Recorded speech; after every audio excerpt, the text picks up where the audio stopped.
My beloved child, long before your mind could find words for this feeling, your soul had already stepped quietly into a new orbit. There are shifts that do not make a sound, do not shake the ground, yet they stir the deepest layers within you. These are the movements I initiate from eternity, motions no human eye can see. Yet your soul recognizes them as one recognizes a familiar calling from ages past.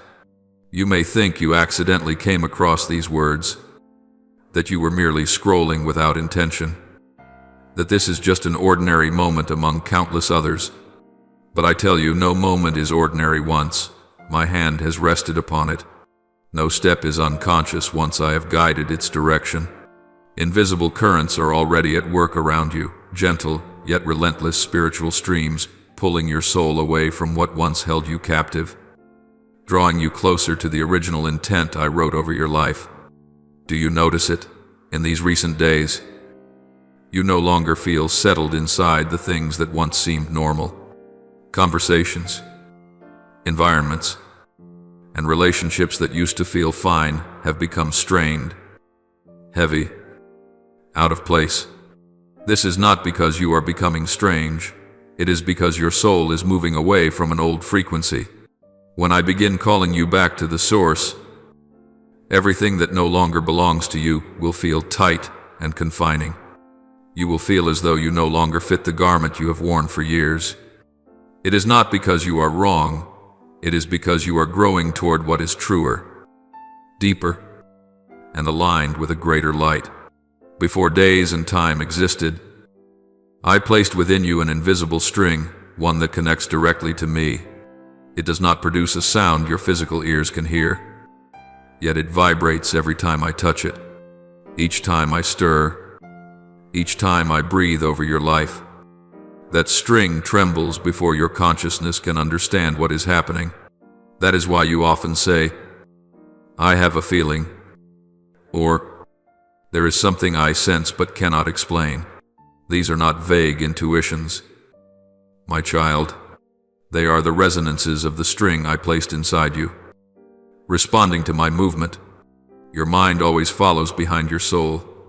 Your reasoning needs time to arrange, to interpret, to make sense. But your soul recognizes my voice, even when you cannot name me correctly. When you sit still and suddenly feel restless without knowing why, when you enter a place, meet a person, or read a word and something deep inside you contracts or expands, it is your soul responding to the spiritual reality around you. It knows what belongs to me and what does not. It knows where safety lies and where danger hides, even when everything on the surface appears normal. I taught your soul to recognize me long before I taught your mind to reason. You learned to speak later than you learned to fear the dark.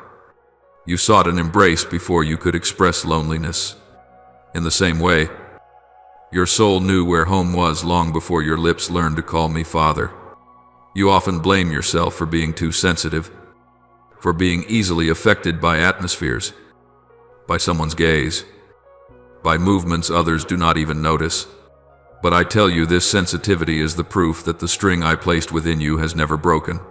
Those whom I call to come close to my heart are rarely the hardened ones. They are not those who can step over tears without feeling anything. I choose the ones whose hearts still ache when they see what is unjust, who feel heavy when they stand in a place where truth has been twisted. And you are one of them. The reason you cannot settle in spaces where something is misaligned is not because you are weak, but because the string within you is vibrating and warning. It tells you, something here does not match the truth I know.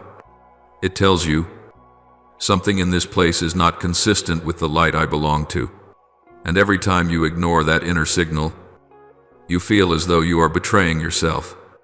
In truth, you are not merely dismissing an emotion. You are trying to silence the very resonance of the string that belongs to me.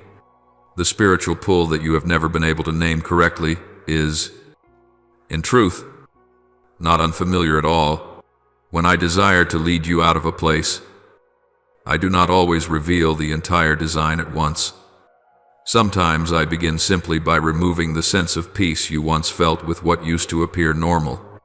I allow the things that were once a source of joy to lose their flavor, not to punish you, but to protect you from gripping tightly the very things I am about to replace. I place within you a holy restlessness, one that cannot be drowned out by entertainment, by work, or by distraction. No matter how busy you become, no matter how many activities you pack into your schedule, when you lay down in silence, that restlessness returns like a reminder that your soul is being pulled toward the place where it truly belongs. That is why there are nights when you wake suddenly without understanding why. It is not because your body is troubled. It is because your soul is responding to a call coming from a higher place. I touch you lightly, and you wake. I send a thin ray of light into the thick darkness, and your soul turns toward it. Often you rush to grab your phone, searching for something to quiet the emptiness. But if you allow yourself to remain in that silence, if you simply whisper, "Lord," you calling me, you will notice that even the atmosphere in the room begins to shift. From the beginning, I planted within you sacred signals so that you would never lose me, even when you lose yourself. These signals are not like the large road signs you see on city streets. They are more like tiny sparks, thin threads running through the story of your life. They are the strange dreams you had as a child, the sudden thoughts that seemed unrelated to your reality. They are the moments when you felt inexplicably drawn to what was righteous, true, or pure, even when your environment never taught you those things. They are the quiet longing to live a life that is more than just existing, a life with meaning, with weight, with something that could reach into eternity. That is why you have never been fully satisfied with a life that only revolves around earning, eating, playing, and repeating. Deep inside, there has always been a whisper telling you that you were made for more. That whisper is not ambition. It is my signature on your soul. I sewed those signals into every season of your life. In the times when you thought you accidentally met someone, read a certain book, heard a song, or stumbled in such a way that everything had to pause, those signals lit up like small flames against a dark sky. You may not have understood them, but your soul remembered. That is why today, as you read these words, something in you does not feel that this is foreign. Something inside you nods, as though it has been waiting for this confirmation for a long time. I am not new to your soul. I am only new to the part of you that has become accustomed to noise, to fear, to doubt. The deepest part of you recognizes me, the way a child recognizes the warmth of a mother's embrace. And now, all the scattered signals throughout your path are beginning to reconnect. The once isolated fragments are forming a coherent picture. The nights of restlessness, the moments you felt pulled away from the crowd to sit alone, the tears that came for no clear reason when you heard a phrase, a melody, or a story. None of these were random. They were the lines I drew, the signals I hid, the invitations I whispered. And now, my child, as you stand in this moment, they are no longer mere signals. They are a summons, not a vague suggestion, but a clear call. Return closer to me. Return to the true origin of your soul, where every restlessness is explained, every deep longing is answered, and every invisible shift that has been stirring within you is unveiled in the light of my will. My child, there are nights that seem peaceful on the surface, yet with only the slightest stir, your soul suddenly feels pulled out of sleep, opening its eyes into the darkness with a sensation that is vague yet unmistakably real. Something is coming. You cannot describe it well. A faint tension in your chest, a stroke of intuition running across your mind, a feeling that has no proper name, not fear, not anxiety, but something like someone standing beside you, gently rousing you, calling your name quietly but urgently. Those moments when you wake in the middle of the night are not mere reactions of your body. They are your soul waking before the morning light appears. You cannot return to sleep easily because your soul is trying to listen. It hears movements your natural ears cannot hear. It perceives spiritual signals your mind has no words for. That awakening is the knock from heaven, the call, pulling you out of the fog you had grown accustomed to living in. You once asked, "Why do I wake up feeling so heavy? Why do old memories, things I thought I had buried, return at the very moments I least want to remember them? Why do I dream strange things that I cannot forget even after waking?" I tell you this, none of these things are random. They are not confusion, nor emotional instability. They are layers within your soul that are being loosened, stretched open, and permeated by light after a long season of being covered. When I prepare to unlock a person, I do not begin with what they see on the outside. I begin with what they have forgotten, with what they buried beneath years of pain, pretending to be strong, and endless silence. Old memories do not return to hurt you further. They return to tell you that it is time for them to be healed, to be faced, to be touched by a light you once were not strong enough to receive. If you feel as though you are going backward, what is actually happening is that you are going deeper into the layers you have avoided for so long.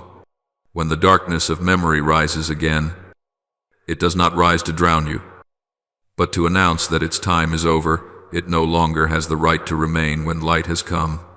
And in those moments when you awaken in the middle of the night, your soul is working most intensely. While your body rests, the deepest places within you begin to shift precisely according to heavenly timing. My child, have you noticed that your intuition has become sharper in recent months? You look at someone, and within a single brief second, you know what they are hiding. You step into a room and the atmosphere disturbs or comforts you before your eyes notice anything. You hear an ordinary sentence, yet something inside you whispers, "Do not trust that." Or the opposite happens. Someone says something small, and deep within you a voice responds. This is a sign. This sharpness is no coincidence. It is evidence that your soul is being unlocked layer by layer. The recent restlessness, the uneasiness that lingers for no clear reason, the sudden moments of clarity that flash within you, all these are signals that I am expanding your spiritual discernment. You are beginning to see things you once overlooked. You are hearing sounds that have existed for long, but only now do you recognize them. This stage, the stage of unlocking, is not loud, dramatic, or chaotic, yet it is more powerful than any external event. When I unlock the soul of a person, I do not break them. I remove the rusted layers that have bound them for years. I do not make them weaker. I free the strength that was buried beneath old debris. I do not confuse their direction. I help them finally recognize the true path that all the surrounding noise had kept them from seeing. During this time, you will find yourself seeing deception more clearly. You will discern more sharply who genuinely cares for you, who is attempting to use you, and who stands near only to strike you more easily when you turn away. You will see more clearly which places no longer belong to you, even those you once believed were home. And most importantly, you will recognize my voice more distinctly, the voice that is not loud but carries authority, does not force but draws you with warmth, does not demand but causes your heart to tremble each time you hear it. All of these are signs that the locks on your soul have begun to open one by one. My child, what you call restlessness is not disorder, it is transition. When your soul steps out of an old season and into a new one, you always feel as though something unseen is shifting in the atmosphere, something the physical eye cannot perceive. Yet your spirit recognizes instantly. It is like the moment when the sky is still dark, yet the sun is already preparing to rise. The light has not appeared, but the sky has changed in a subtle way, a way almost impossible to describe. You stand in that moment between before and after, between old and new, between what has been and what is coming. The restlessness you feel is simply the sign that your soul no longer fits the old shell. It is growing too quickly for what once contained it. This is why I tell you that the moment you are reading these words is a sacred moment. A moment becomes sacred when heaven places weight upon it, and heaven has placed weight upon this moment. You think you are reading these words by accident, but nothing in the spiritual journey is accidental. You were appointed to see them at the exact time you needed them, not earlier, not later. Had you read them while your heart was still hardened, they would not have penetrated you. Had you read them before you experienced this recent restlessness, they would have been nothing more than beautifully arranged sentences without meaning. But because you are reading them now after nights of waking for no reason, after moments when your heart tightened without explanation, after seasons where you felt pulled towards something you could not name, these words are reaching you deeply. This is why timing matters. Your soul is now soft enough to hear, awake enough to perceive, and thirsty enough to open. My child, you are not reading these words from the outside. You are reading them with the deepest part of yourself. That innermost place is being awakened, being called by name, being brought back into the very frequency I have set for you. And because you have arrived at the exact appointed moment, not early, not late, the door unlocks with greater ease. This is your time. The restlessness is the signal. The midnight awakening is the bell. The returning memories are reminders that healing is now due. And the sharp intuition rising within you is the key I have placed in your hand to open the door that only an awakened soul can see. Now, my child, recognize this. You are not merely reading a passage. You are standing inside an awakening, silent yet profound, reshaping the entire trajectory of your life. And your soul, the part that once felt weary, compressed, silenced, is opening to receive what it has long awaited: light, truth, and my very presence. You are ready. For if you were not, this moment would not have found you. You are in the right place, the right hour, the right season. This is the appointed moment of your soul. My child, let your heart settle in this moment. For even as you read these words, an invisible yet majestic event is unfolding in the heavens. There are things that happen so quietly that humanity never notices them. Yet they thunder across the heavenly realms like storms over the sea. This is the moment when the heavenly archives, the place where soul records are kept without a single error, are being opened. Not to judge you, not to condemn you, but to compare, to reaffirm, to set in motion the things written for you from eternity that can only be activated when the soul steps into its appointed time. In those archives, there is no confusion. No record goes missing. No tear is overlooked. No season of pain is forgotten.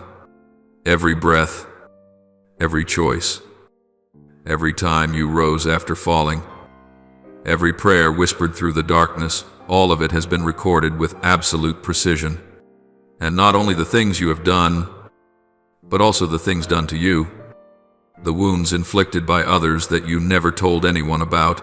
Every one of them rests within your record.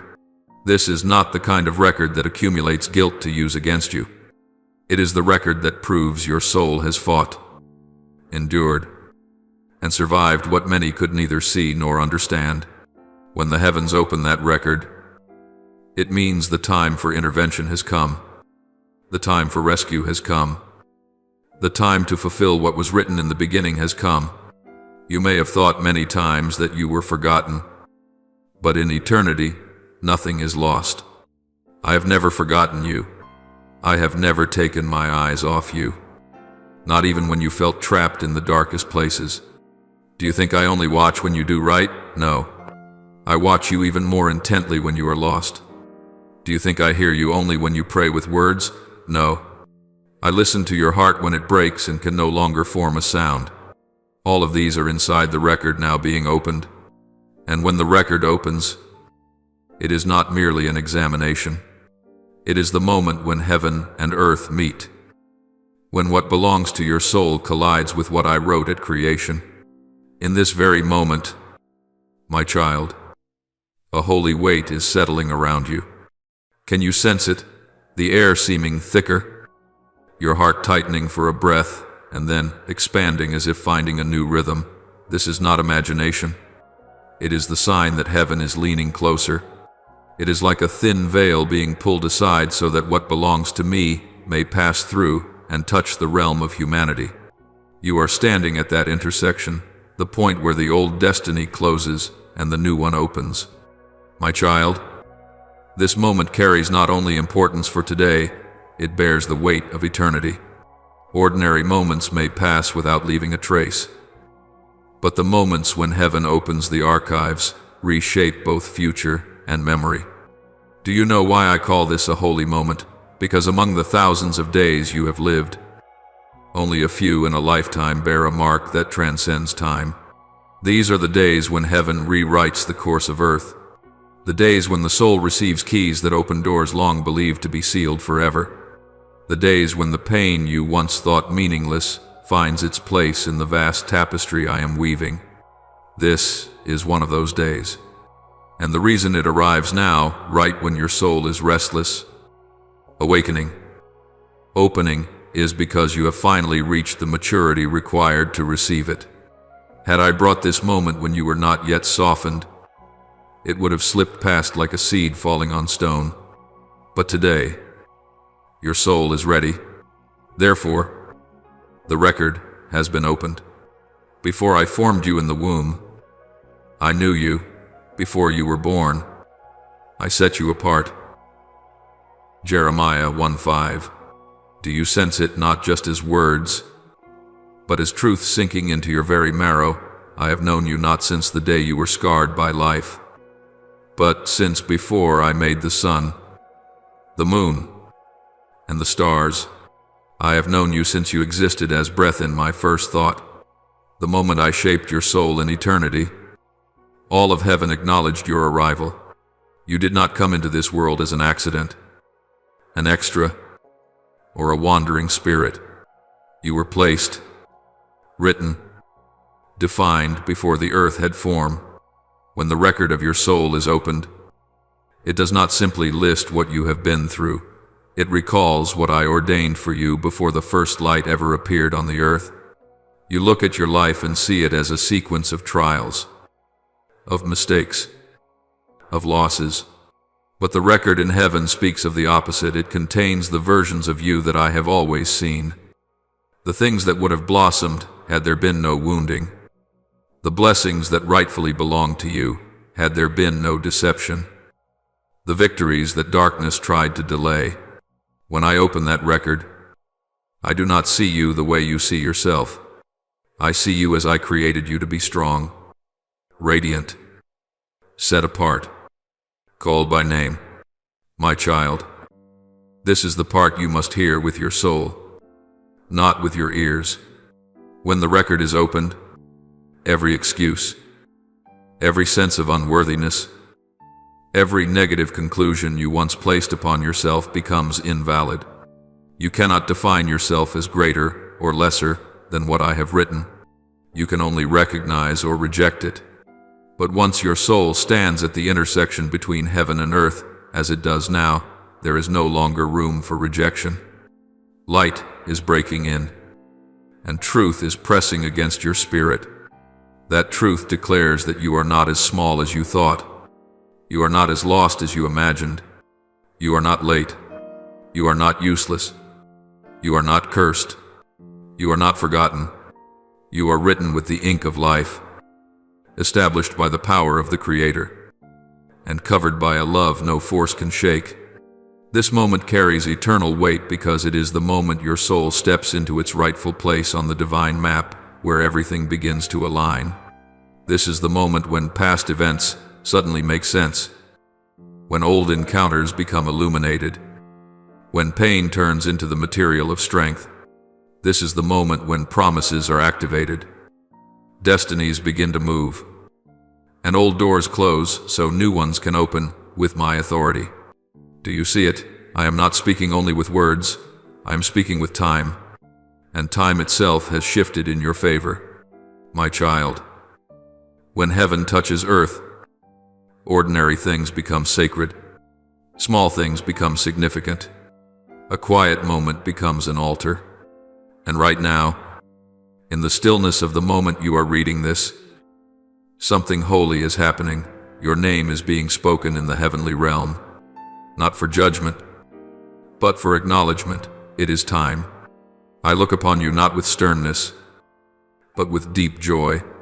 You have arrived at the appointed hour. You have answered the call. You have opened your heart. And because of this, heaven is shifting for you. This moment is not merely the time you receive my words, it is the moment you step across the threshold between the conclusion of an old chapter and the boundary of a new one. And as with everything I have done since creation's beginning, it is being recorded in the heavenly archives as an eternal marker of your soul's journey. You belong to me. You are known, remembered, and loved with a love that has no end. And today, this record opens for one purpose, to declare that you have been seen and you have arrived at the exact time when everything can change. My child, now that light has reached deeper layers within your soul, I will lead you into a truth you have sensed with your spiritual instinct but never dared to name. This is not a truth meant to wound you, but to free you from the fog that has veiled your perception for years.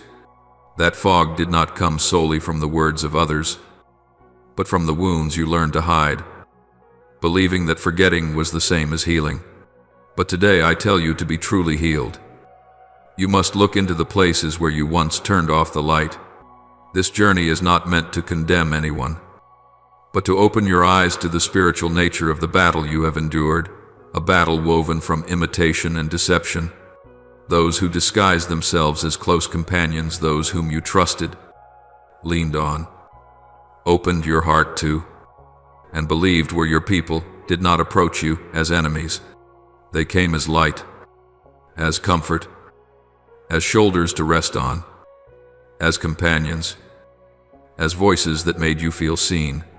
But that is precisely how spiritual manipulation operates. It does not arrive in the form of a threat, but in the form of safety. It does not spark doubt immediately. It lulls you into letting your guard down. It does not force its way in. It waits gently at the door, hoping you will open it from within. Spiritual manipulation always begins with false intimacy, with a sense of closeness formed too quickly, making you believe you have found someone who understands you, when in truth, they were only searching for the places where you were most vulnerable. Have you ever wondered why certain people enter your life as if they know you more deeply than you know yourself? Why they touch precisely the empty spaces within you, the hidden fears you have never spoken aloud? Why they make you believe they possess a profound empathy, when in truth, they care nothing about your wounds? That is not a healthy intuition on their part. It is exploitation. Manipulative people have a strong instinct for soft souls. They can sense the unhealed places. They can feel the cracks within you. They can see the longing to be understood, to be loved, to be met with compassion, and they use those needs as bait. Those who pretend to be close do not come to walk with you. They come to extract something from you, not material gain, but spiritual, emotional, or power-based benefits. Some seek to use you to feel better about themselves. They enjoy your dependence on them. Some want to pull you down so they won't feel inferior. Some want to see you weakened, confused, even blaming yourself because it makes them feel powerful. Some use closeness as a mask, a way to access the most vulnerable parts of you that no one else can see. Then they twist those very things and turn them against you. My child, the mechanism of spiritual manipulation operates like an intricate trap. First, it convinces you that finally, someone understands me. Then it causes you to mistake dependence for connection. From there, you begin to doubt your own intuition and trust their words instead. Every time something feels wrong, they assure you that you are too sensitive, too imaginative, that you misunderstood. And once you believe that a few times, you begin to lose trust in your own discernment. That is when your soul becomes bound not by a curse, but by self-doubt, one of the most dangerous chains of all. But I tell you this, your soul has never been blind. It has always known. It knew before the false words were spoken. It knew before their actions revealed themselves. It knew before the truth came to light. And it has warned you many times through the subtle discomfort in your chest, the heaviness in your head each time you tried to ignore something, the way you could never truly rest in their presence without knowing why. Your intuition was never wrong. You were simply persuaded to believe that it was. That is why today I must speak clearly to you. Your soul has always sensed deception, long before your eyes could see it. This is not a talent, it is a gift I placed within you. I designed your soul to vibrate whenever something untrue comes near.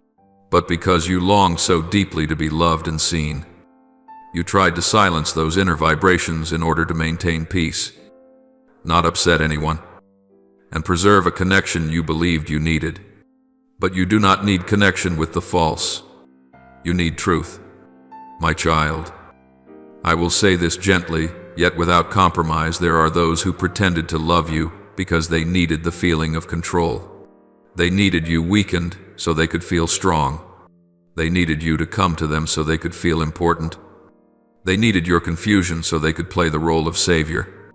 And when you began to grow strong, when you stood upright, when you walked without needing them, they became unsettled, not because they feared losing you, but because they feared losing their power over you. Those who truly love you rejoice when you become strong, bright, and free. But those who pretend to love you tremble when you start recognizing your real worth, because their love was never love. It was a cloak covering spiritual greed.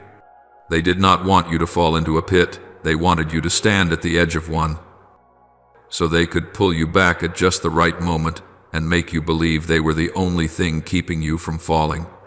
But the truth is this: they were the ones who led you to that edge in the first place. They used sweet words to make you forget your intuition. They used shallow care to make you mistake control for affection. They used smiles to conceal their true motives. And worst of all, they made you believe that if the relationship broke, it would be your fault. My child, I begin these words so you may understand that truth is being revealed, not so you may harbor resentment, but so you can finally see the spiritual landscape you have been living in. You were not abandoned because you were not good enough. You were wounded because you shone too brightly, so brightly that others could not bear the light. You were not deceived because you were foolish. You were deceived because you were kind. You were not manipulated because you were weak. You were manipulated because your heart was soft. And the dishonest always sense softness from a great distance. But now, my child, my light is tearing through the smoke. Nothing can stay hidden. No word can confuse your heart anymore. No false smile can mislead you again. The truth now stands before you, not to push you down, but to pull you out of the intricate webs that once entangled your soul. You once stepped into connections that did not belong to you because you thought they were love. But now you are walking into truth, and truth will return to you pure sight, a free heart, and a soul no longer trembling under the weight of false voices. You will not be deceived again. I am erasing your name from the wrong lists, removing you from false ties, closing the doors you never had the courage to close, and opening the doors you never dared to believe were yours. My child, the battle of imitation that once exhausted you is coming to an end. For my light, the light nothing can conceal, has arrived. And where light dwells, darkness loses its power to manipulate.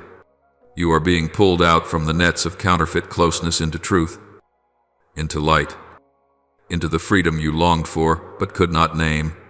You have entered the stage of seeing clearly, and that is the first sign of deliverance.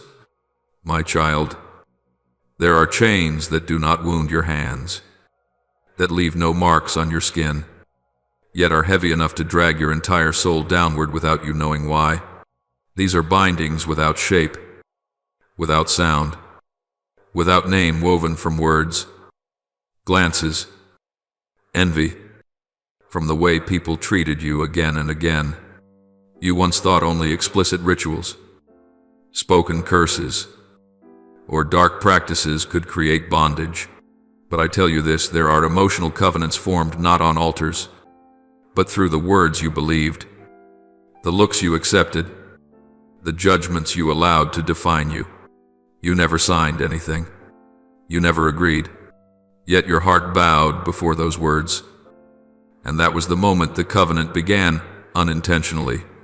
Each time someone's words made you feel less, useless, burdensome, not enough, and you swallowed it in silence, trying to adapt instead of bringing that pain to me.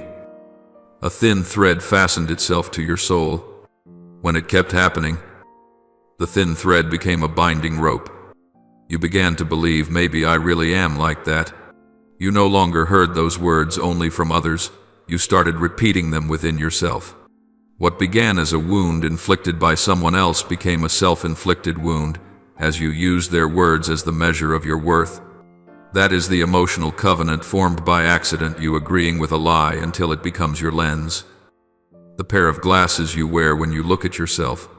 Wrong relationships not necessarily wrong at first, but wrong because they slowly pull you away from truth, often use emotion itself as the signature of covenant. They give you comfort at the beginning, then gradually withdraw your right to feel safe unless you comply with their expectations. They make you believe their affection is the condition for your peace. So you accept being adjusted, belittled, distorted, just to preserve the relationship. In those moments, you do not realize your hand has slipped into a rope. As long as they don't leave me, as long as they're not angry, as long as they don't turn away, I will endure. My child, real love never demands such contracts. Only control requires those silent agreements. And then comes a moment when each time you are about to do something aligned with the nature I placed in you, something stronger, clearer, more honest, the old phrases spoken by others echo inside. Don't be dramatic. Don't think you're important. Who wants to hear you? You can't do anything. You mistake these voices for humility.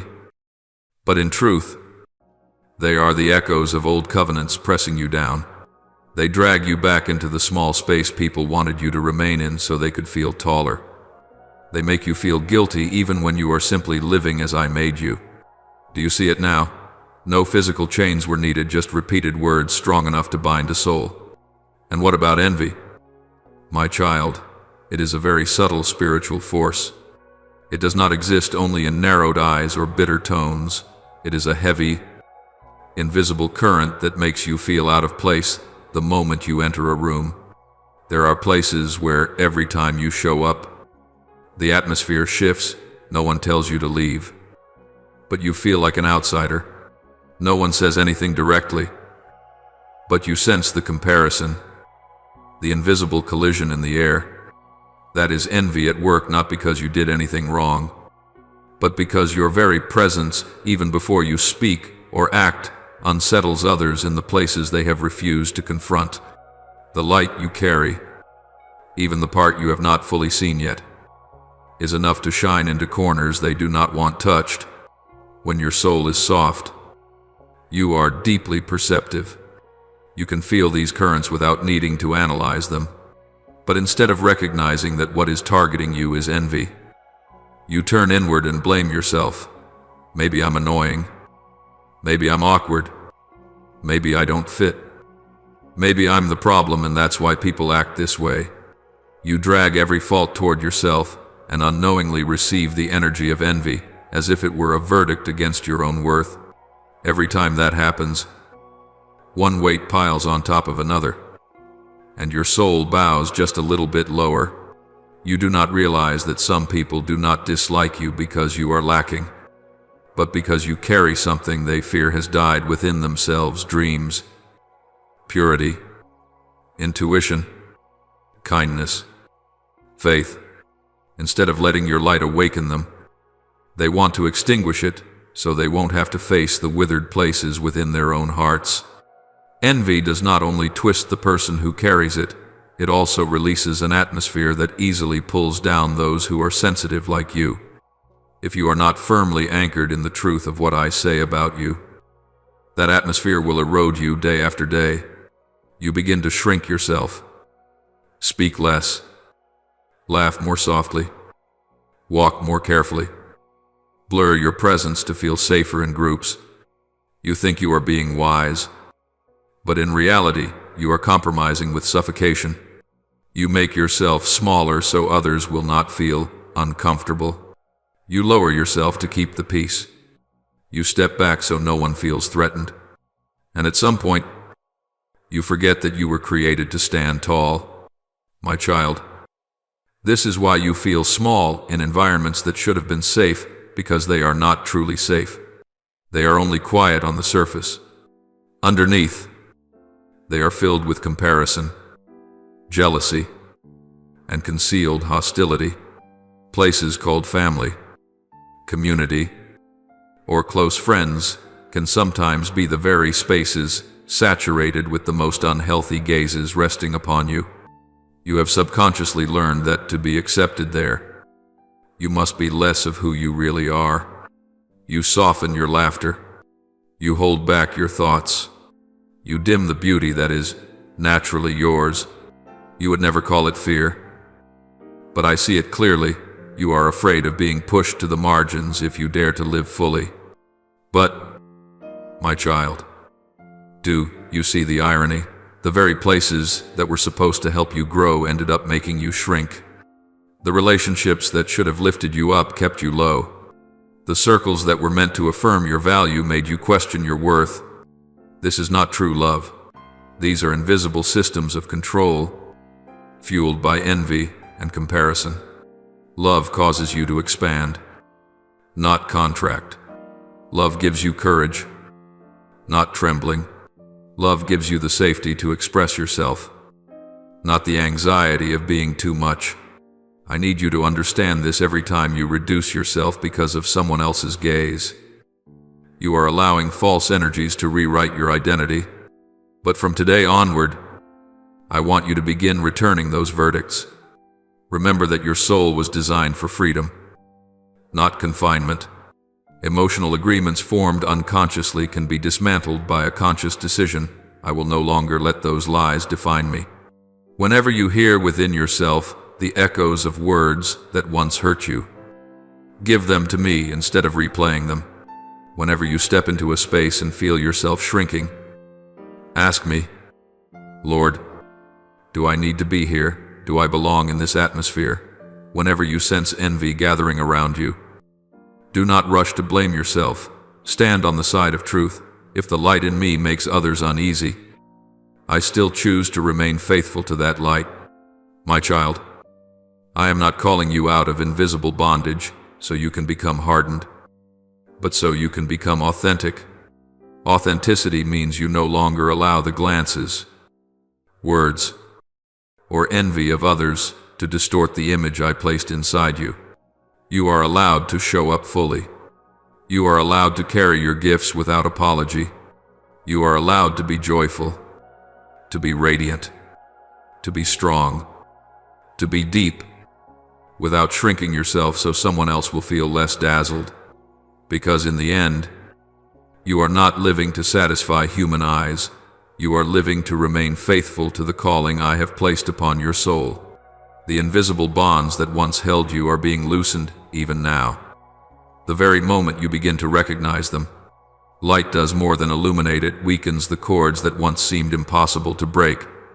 Today, I am not only revealing the mechanisms of those bonds, I am reaching into them myself, untying them one knot at a time. And with every knot released, you will find yourself breathing a little deeper, standing a little straighter, and remembering another fragment of the person you truly are, the part you lost while trying to make others comfortable. You were not born to be defined by envy. You were born to be defined by my love, and that love will never require you to disappear so others can feel at ease. My child, when your soul begins to step into the realm of light that I am shining upon you, something profound awakens within something not everyone recognizes. At first, your spiritual discernment begins to unlock. It does not come with thunder, or with powerful prophecies, or with earth-shaking moments. It arrives as a subtle shift in the way you hear, the way you see, the way you perceive. A voice within you, one that had been stifled for so long. A voice you once dismissed as a vague feeling begins to rise with new clarity. And as it rises, your soul recognizes what your mind has long been afraid to admit. Heaven is intervening directly in your awareness. For years, you have heard this voice, whether you called it intuition, instinct, a strange uneasiness, or simply a feeling in your chest. It was always there. I spoke to you in many moments when you were about to enter the wrong relationship, when you were about to trust someone unworthy, when you stood before choices that could have altered your path for years to come. But in those moments, my voice was gentle, while the world's voices were loud. My whisper was subtle, while your wounds spoke too loudly. My tone was clear, but your desire to please others covered it like a heavy blanket. You were never blind, you were simply too busy trying to listen to everyone but yourself. But my child, when heaven intervenes, no one can stand between me and your soul. When I decide it is time for you to know the truth, every layer that once muffled your clarity begins to peel away, bit by bit. The impressions you ignored return with greater strength. The feelings you tried to silence rise with unmistakable force. What you once dismissed as overthinking, oversensitivity, or suspicion now stands before you as undeniable truth. This is not doubt, it is discernment awakening. When heaven intervenes, you begin to hear what was once muted. You hear the tremble in the voice of someone who lies. You hear the emptiness behind a compliment that is not sincere. You hear the chill hidden beneath a polite smile. You hear the heaviness in the air when someone looks at you through envy. You hear the distortion in someone's intentions before your eyes ever catch the proof.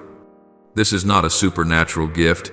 It is the restoration of a spiritual sense you were born with, but lost under layers of hurt, fear, and longing to be loved. My child, discernment is not judgment. It is not suspicion. Discernment is the ability to separate light from shadow, truth from imitation, healing from harm, what is mine from what is not. And when I unlock discernment within you, you do not merely see others, you see yourself. You recognize the places where you allowed others to silence you. You see clearly the moments when you compromised yourself to maintain peace. You understand the times you felt something was wrong but forced yourself to ignore it. You begin to see the wrong connections, the suppressive energies, the words that once clung to you like a curse. Light does not only expose others, it exposes the wounds within you that darkness once used to bind you. Once the spiritual light shines, no shadow can hide, and you will slowly, yet unmistakably, realize this: the things you have felt all these years were never wrong. You simply did not have the language for them. Now, my light gives you that language, gives you images, gives you confirmation. You no longer need to doubt your own voice. You no longer need others to validate your intuition. You no longer need anyone to interpret what you have already seen with clarity. Divine discernment is an inner illumination, untouchable, undeniable, unshakable. Let me make this clear: spiritual light does more than reveal what is wrong. It turns what was once blurry into something unmistakably defined. You will see the true motives behind actions that appear kind on the surface. You will notice the gap between someone's words and their heart. You will sense when someone genuinely cares and when someone uses concern as a method of control. You will notice envy disguised as advice. You will notice manipulation hidden beneath politeness. You will notice the fatigue people try to hide when they are uncomfortable with your strength. And once you see it, you cannot unsee it. The light of mine never brings you shame. My light makes you sober. It places you back into the position that belongs to you. It realigns what was once distorted.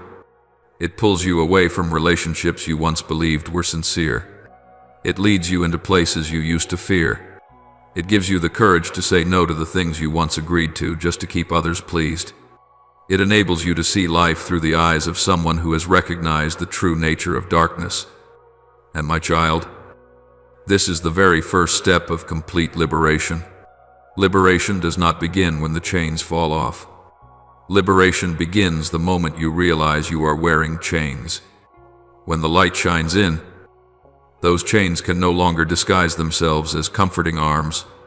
When the light shines in, the prison can no longer resemble a home. When the light shines in, those who have held your soul captive with gentle words no longer appear as saviors. When the light shines in, you begin to withdraw the authority you once unknowingly handed to them. My child, freedom is not the dramatic breaking of every bar in a single night.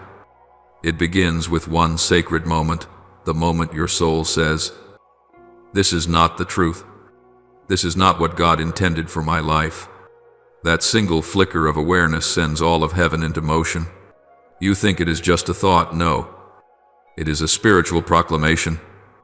From the moment divine light breaks in, those bindings can no longer hold you forever.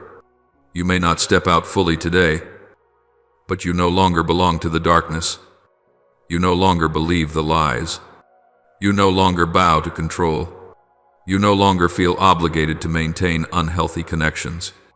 Your discernment itself becomes the first bell announcing your liberation. Know this deeply. My child, you are not called to live in environments that suffocate your soul. You are called to live in light and truth, in peace, in freedom, and divine discernment is the doorway that leads you into that light. It is a gift, a weapon, a shield, and a lamp for your feet. Whoever enters your life without aligning with my will, discernment will expose. Whatever words do not carry the truth I placed in you, discernment will reject. Whatever environment does not nourish your soul, discernment will pull you away. You are not weak, my child. You are more awake than ever. And this awakening is the beginning of the liberation I have initiated today. You have seen, and once you see, you are no longer bound as before. You have stepped into the light. Your deliverance has begun. My child, allow my breath to settle upon your heart like the first breeze touching a barren desert. I know you have grown accustomed to hiding your pain behind your smile, to holding your trembling inside so no one can see it, to telling yourself, "I'm fine," even when something within you is fracturing into silent pieces. I know it is not because you are weak, but because too many times there was no place safe enough for you to collapse. I have seen the moments when you sat alone in the dim room, leaning against the wall to steady yourself so you would not fall apart, and letting tears flow without sound because you feared that if you truly broke down, you would never stop. But my child, I was there in every one of those moments. Each time your heart hurt so deeply that you could not even name the pain. I saw it clearly, just as light recognizes cracks even when the naked eye cannot.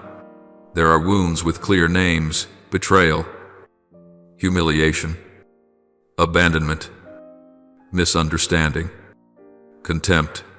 But there are also wounds without names, those invisible cuts formed by small things you told yourself did not matter: a dismissive glance, a half-joking insult, a careless remark you laughed off. These wounds do not pierce you all at once, but they cling to your soul like grains of dust, one after another. Over time, They settle over your heart like a mist that dims everything, leaving you unable to tell what hurts most or why. You only know that you feel heavy, easily hurt, quickly exhausted, and no longer recognize the strong version of yourself you once were. That, my child, is the nameless wound, a wound born from countless small injuries, repeated over and over, until your soul no longer knows where the deepest pain resides. My child, I know you have tried to live as though those things no longer affect you. You smile. You appear strong. You keep walking as if nothing ever happened. But inside, you have learned to shrink yourself, to build invisible walls to protect your heart from being pierced again. You have become watchful, yet outwardly you seem warm and approachable. You have become cautious, yet you still try to please everyone. You have become exhausted, yet you nod to every request because you do not want anyone to feel disappointed. You believed that if you tried hard enough, if you were kind enough, if you stayed silent long enough, the pain would simply fade away. But pain does not disappear because you pretend it does not exist. It only learns to bury itself deeper. My child, it is in that deepest layer where you let no one touch, not even yourself, that I am placing my hand, not to stir up memories that frighten you, not to force you to relive old wounds, but to lift out each fragment, each fallen piece, each dark corner you hid away because you thought, this part is too ugly. Surely God would not want to see this. You were mistaken. My child, what I desire to touch most is not the most beautiful part of you. It is the part that hurts the most. What I desire to look at is not the smile you force upon your face, but the tears you have never dared to let fall. I do not come to smooth over the mask you built. I come to remove it, so you can finally breathe as yourself without having to hold everything together for one more day. Your soul is tired, I know. Tired from carrying everything alone. Tired from being strong, while deep inside you only want to collapse.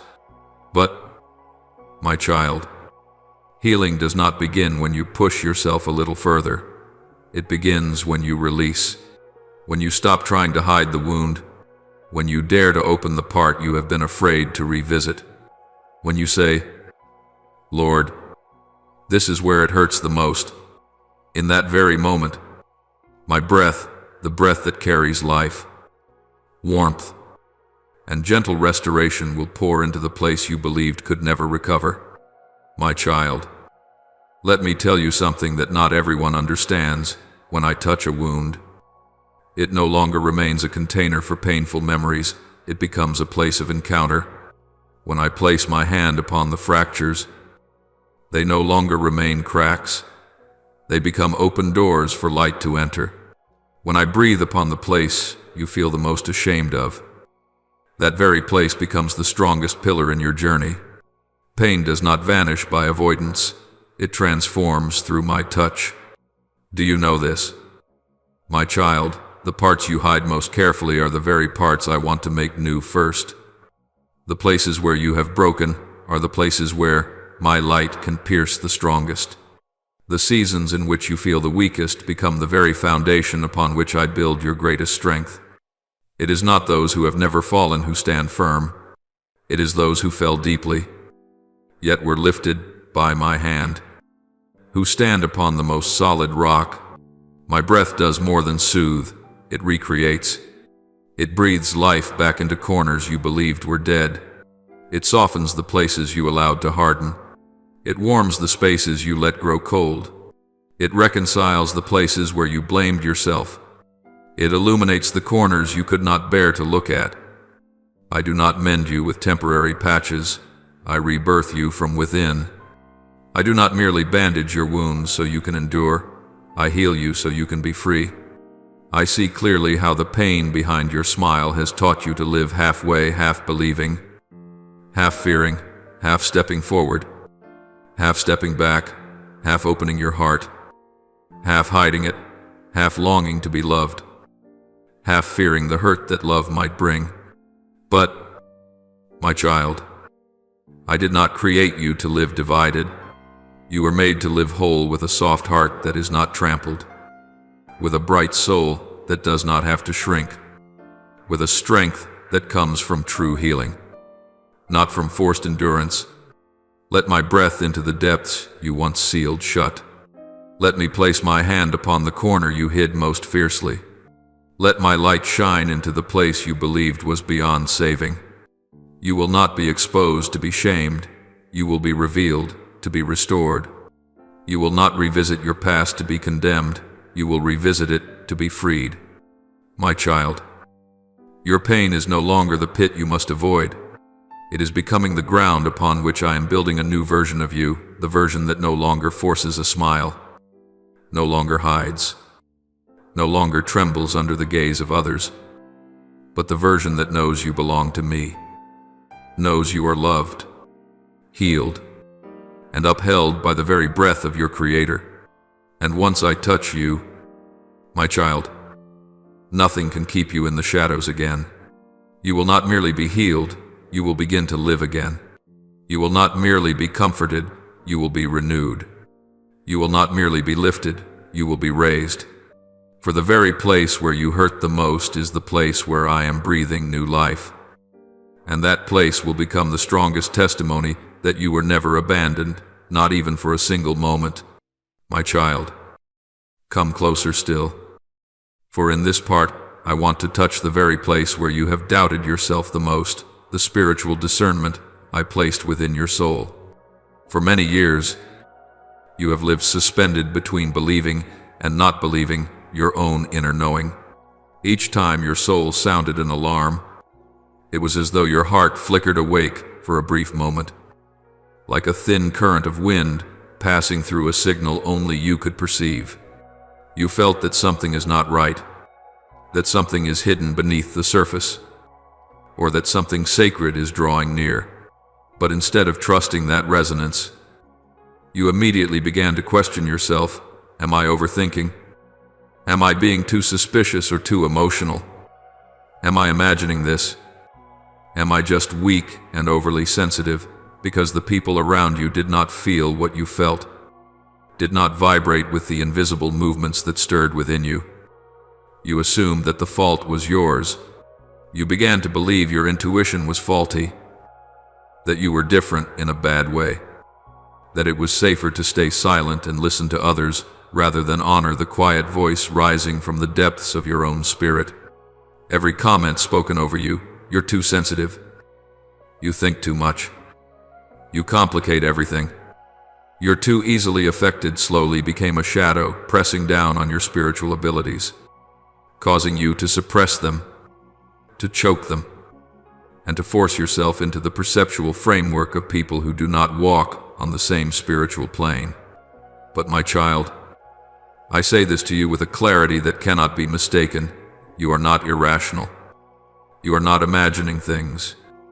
And you are not weak. You are simply more sensitive, deeper, wider, and more perceptive than what others are accustomed to. What you feel is not the product of confusion. It is evidence of a very real, spiritual sense operating within your soul. I designed you with a unique frequency of discernment. You can hear the movements that whisper within the atmosphere. You sense distortion in someone's intentions long before their actions reveal it. You feel the heaviness or lightness of a room even before your foot fully enters it. And you know whether a relationship aligns with your soul or not, even when everything on the surface looks perfectly fine. Some people only believe what their eyes see and their ears hear. But you were given the ability to hear with your spirit. Others stand on the surface of reality, but you stand close to the invisible currents beneath it. That difference is not dysfunction. It is a sign that you are called to walk in a higher realm of awareness, where I can whisper things to you that not everyone has the capacity to receive. I know there were times when you sensed something very clearly about a person, a relationship, an environment, a decision. Your soul warned you. Your heart tightened. Your spirit grew heavy or unsettled. as if an unseen hand rested on your shoulder and whispered, "Be careful."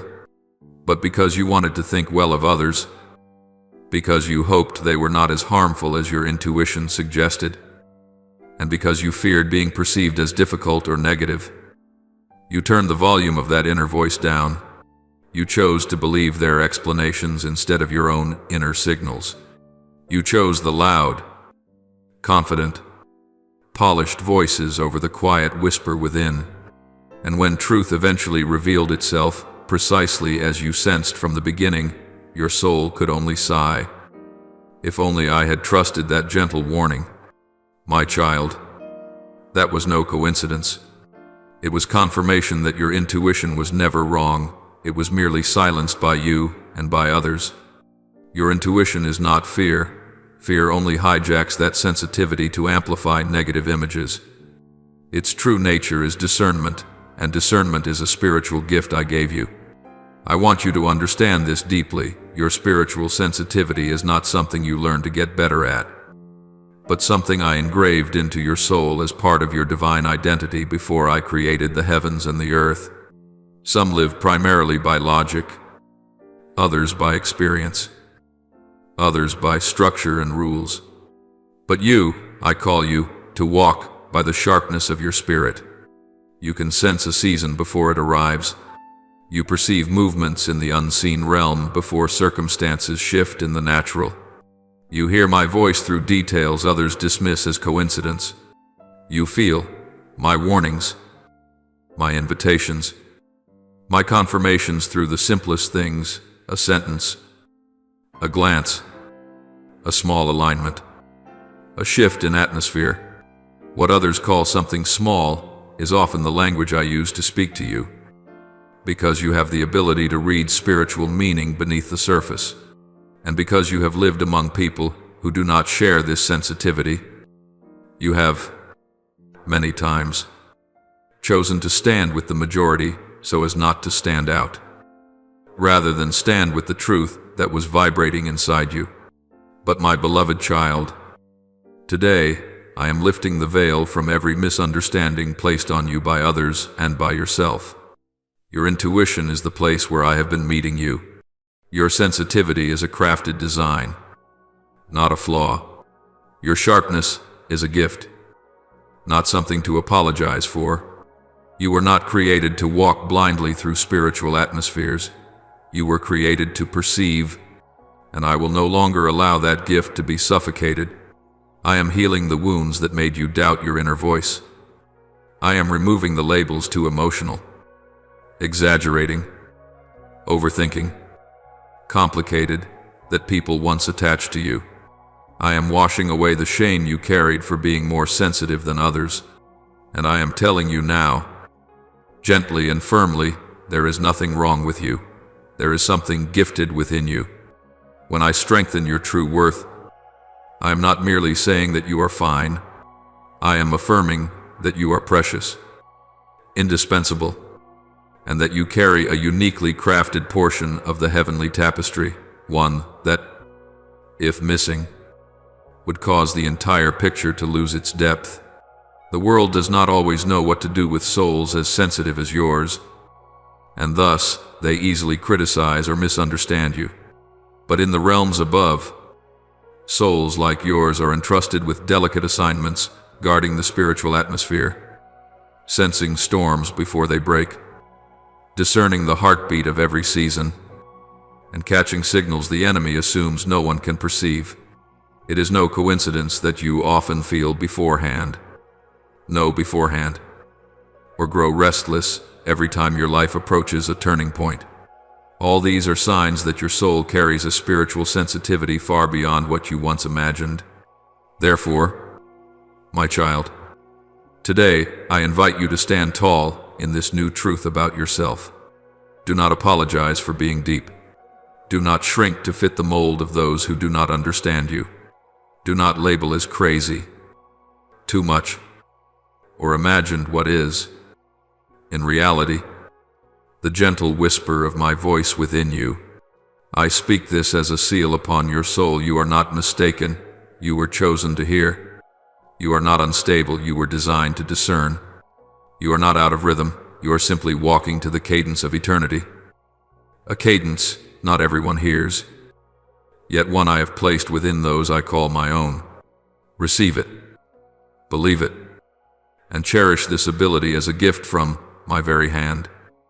For the day will come when this spiritual sensitivity will guard you, guide you, and remind both you and those around you that I am near, never silent, and never ceasing to whisper into the depths of your being, my child.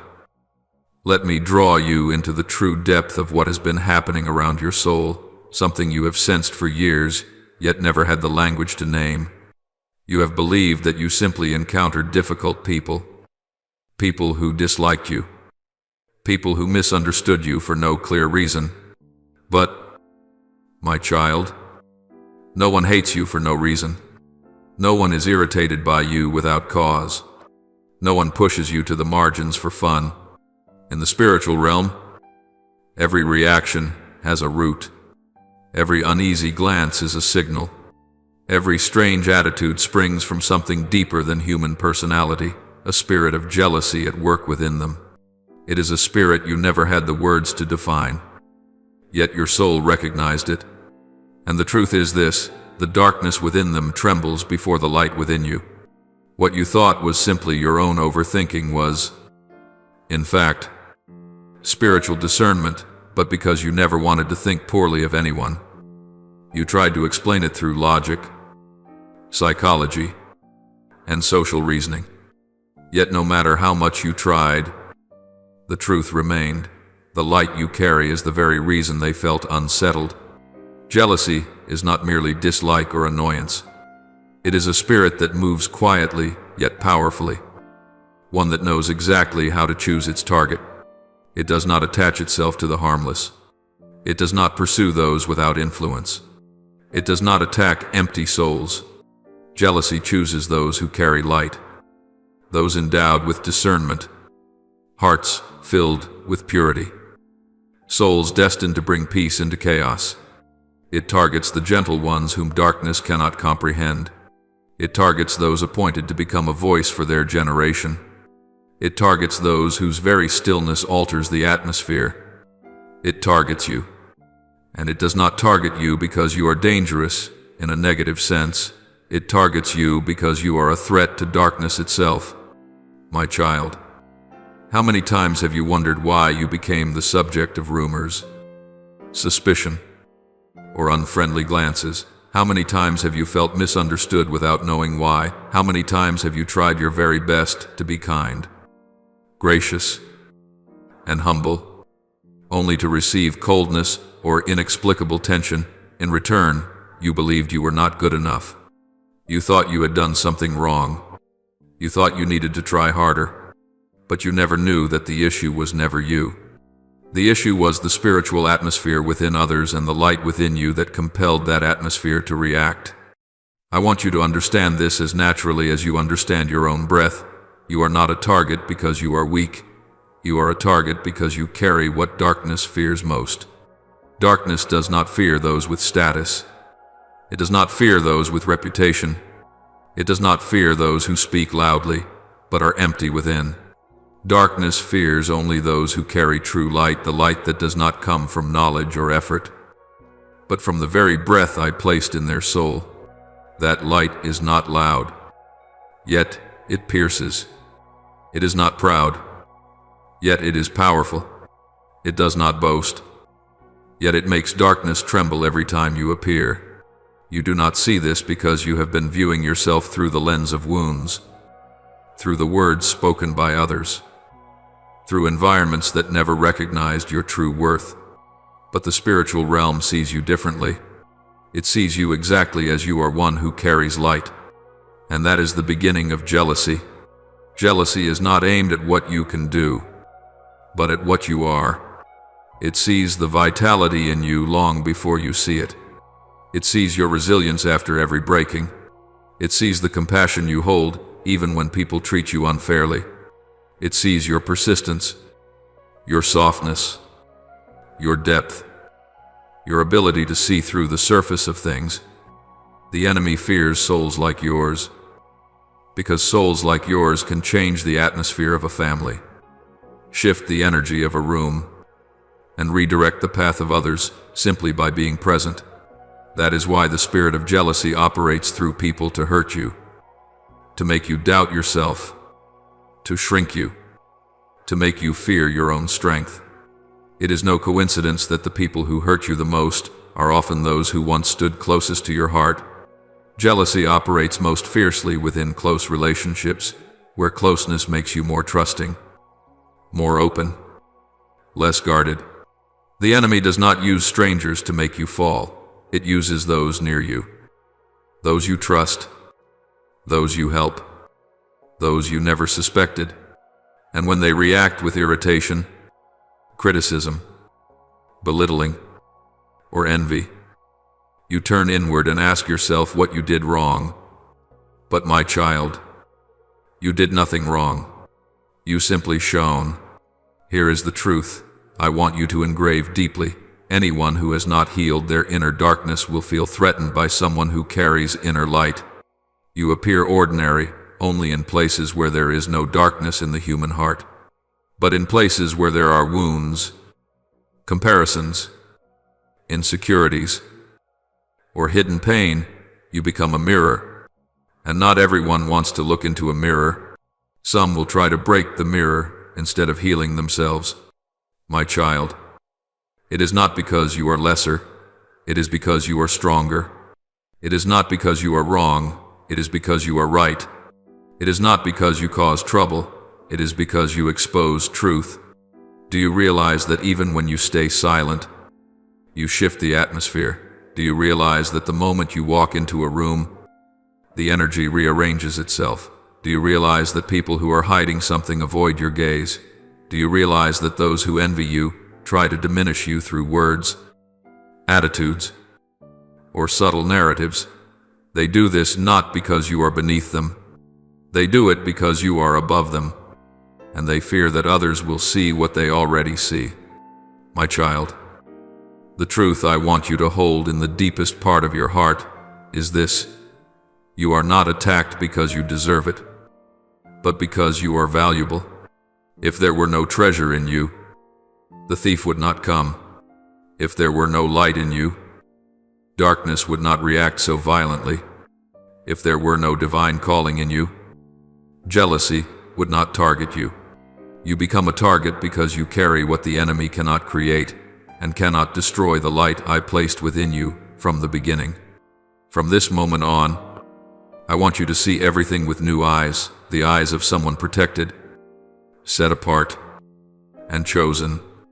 You no longer walk as one rejected, but as one who carries a lamp that makes darkness retreat.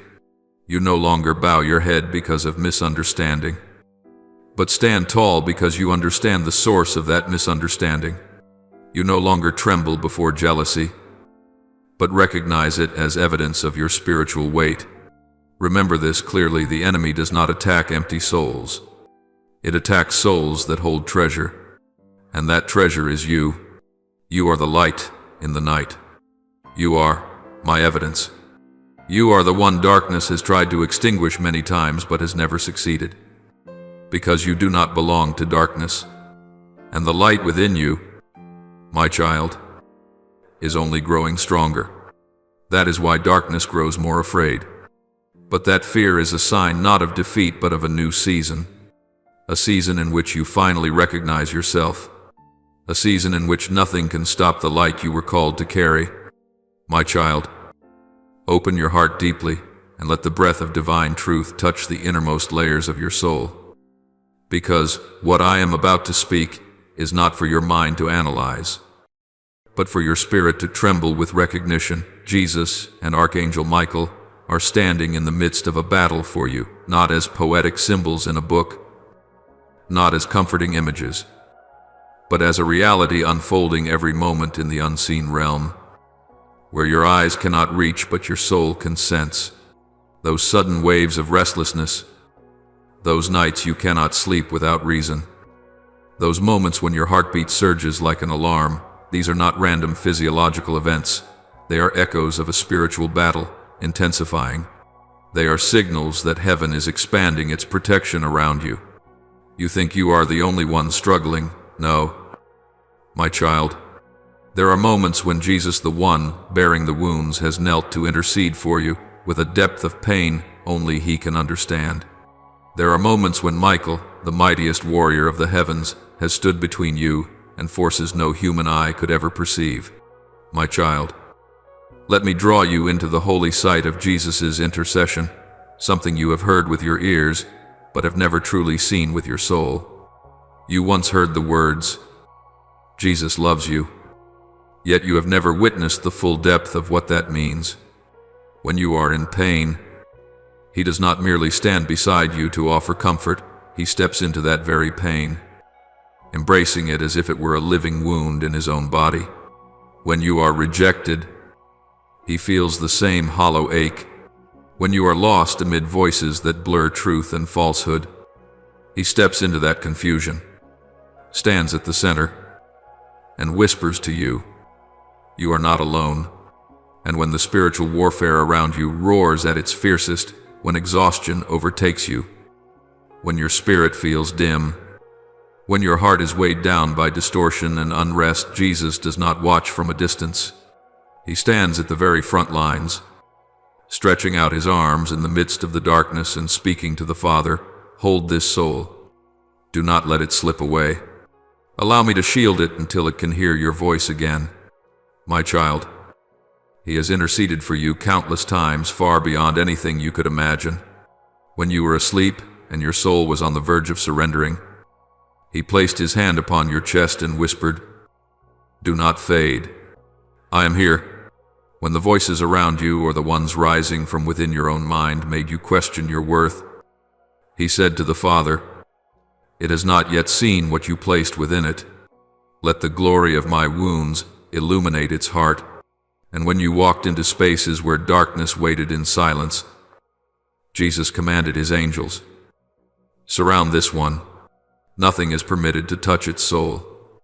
There were moments when, without that intercession, you would have collapsed inwardly in a silence no one on earth would have recognized. Yet heaven saw it clearly. You were not saved once at the cross and then left to stand alone. You are being saved every day by the unceasing intercession flowing from the lips of the one who loved you unto death and rose again for your sake. And now, my child, let me bring you to another who fights for you in battles your natural eyes will never see, the Archangel Michael. He is not an angel for paintings, nor a religious symbol to admire from a distance. He is the commander of the heavenly armies, the one whose drawn sword makes darkness tremble. In those moments of unusual headaches, in heavy dreams, in sudden waves of unease, in the fogginess of mind or the weight pressing upon your spirit, it was Michael who stood in the gap, who struck down the schemes, who cut through the invisible chains the enemy attempted to fasten around your soul.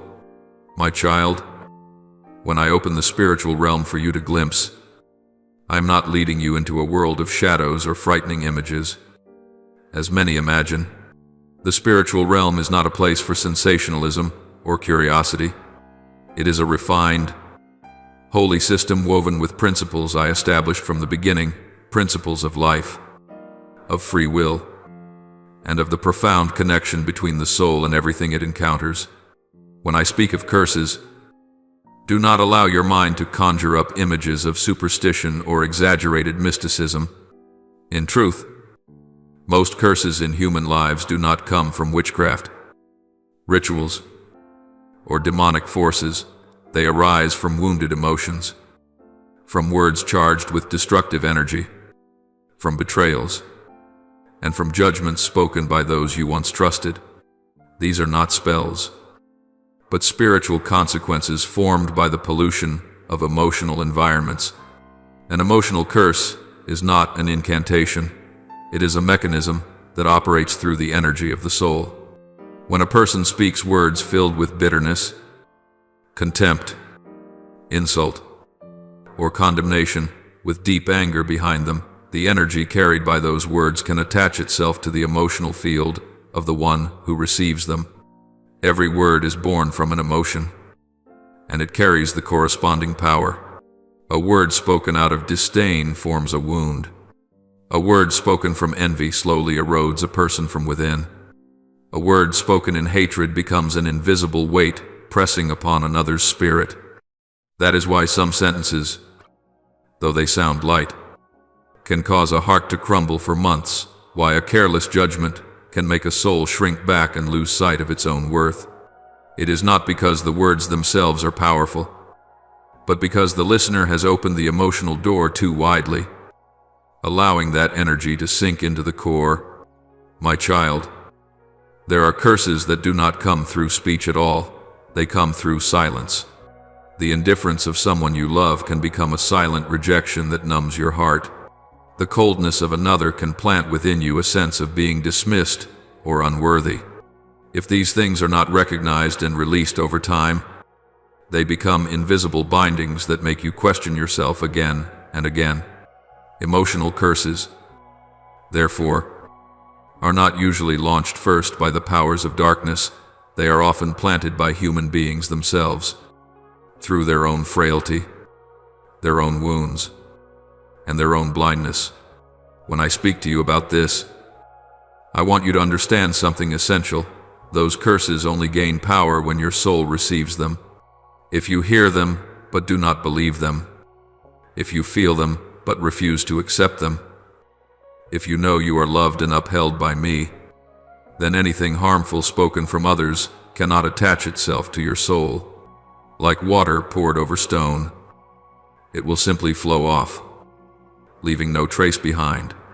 But if those poisonous words fall into a part of your heart that is already wounded, they cling to that wound and draw strength from it. This is why I urge you to pursue healing. Because unhealed places in the heart are always the most vulnerable spots where emotional curses attempt to anchor themselves. In the spiritual realm, every decision and every word releases a wave. Nothing spiritual appears out of nowhere without a source. When someone chooses to intentionally harm another, whether through betrayal, deceit, hatred, or slander, they generate a stream of energy that runs contrary to the principle of love I established within the universe. That stream of energy not only affects the one who is hurt, but also returns and rests upon the soul of the one who released it. This is the spiritual law of sowing and reaping, not punishment, but the natural consequence I built into creation. Whatever the human spirit emits will return to them in various forms. My child, I want you to become still and listen closely to this. When others speak ill of you, they are not only stirring the spiritual atmosphere around you, they are polluting their own. When they judge, they stir up murkiness in their own field. When they deceive, they dim the light within themselves. And when they reject, they cut themselves off from the good streams I had prepared for them. You do not need to fear the actions of others. You only need to be careful not to let those actions become shackles upon your heart. Your spiritual field functions like a garden. If someone sows bad seeds into it, criticism, slander, jealousy, those seeds only grow when you choose to keep them. If you receive them, remember them, and repeat them in your mind, you become the one watering seeds that never had the right to live. But if you recognize them, lay them at my feet, and refuse to hold any of the negative emotions within your heart, those seeds die at the very beginning. No seed can grow without care, not even the seeds of a curse.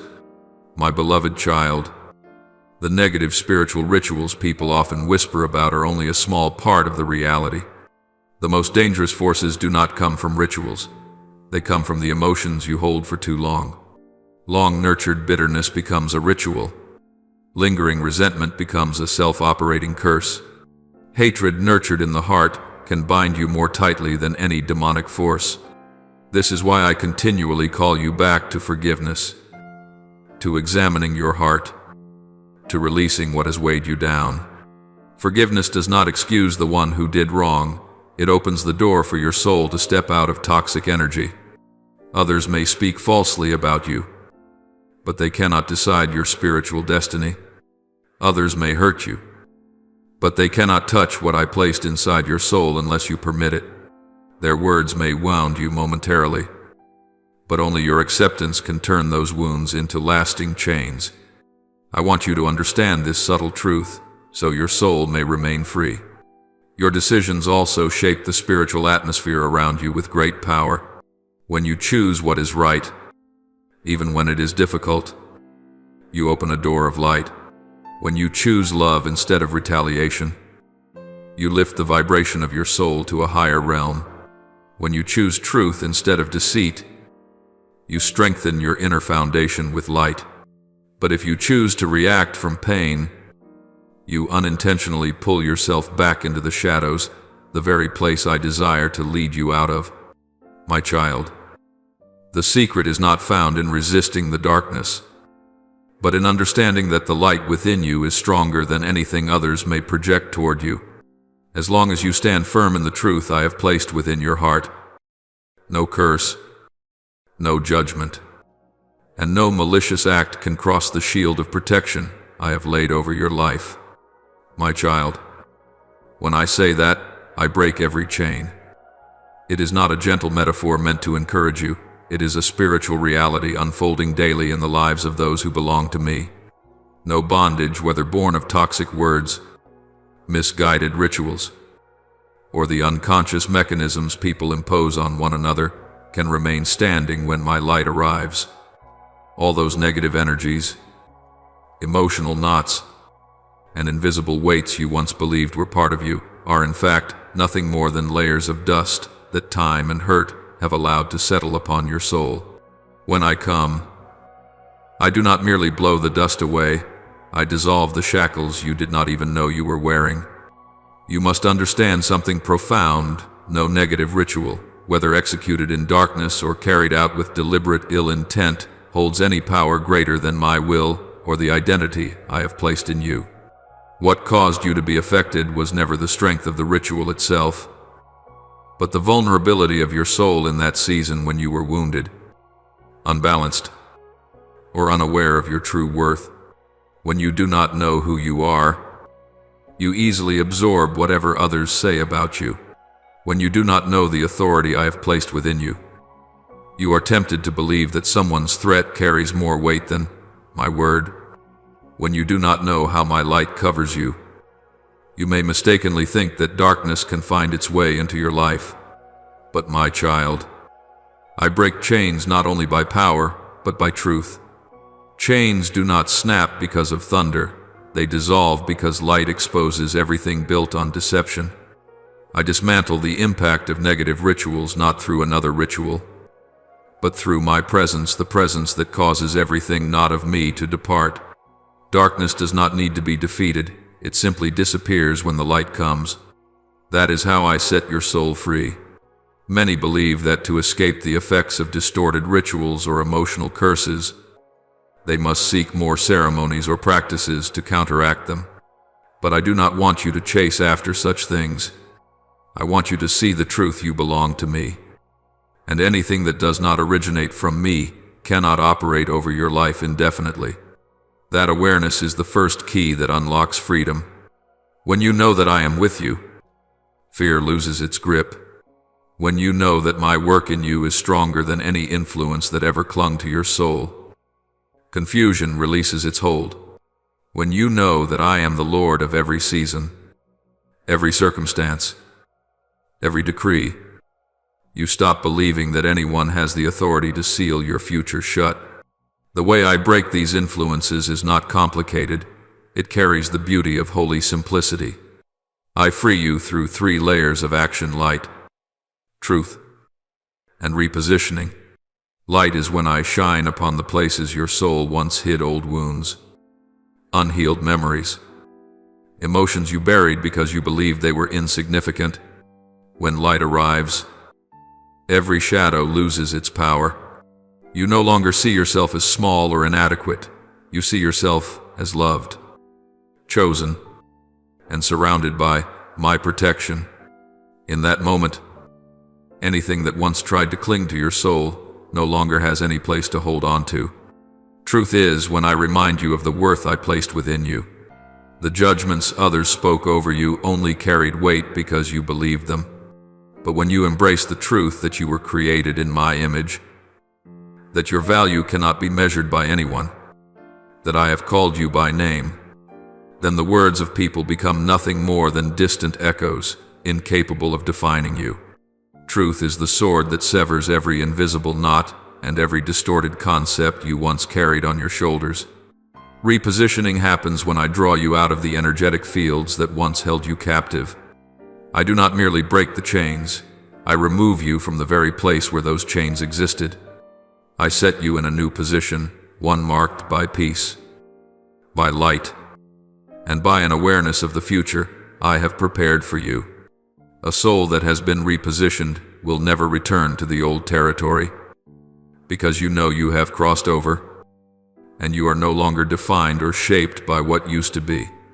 My beloved child, spiritual freedom does not begin with a miracle, it begins with recognition.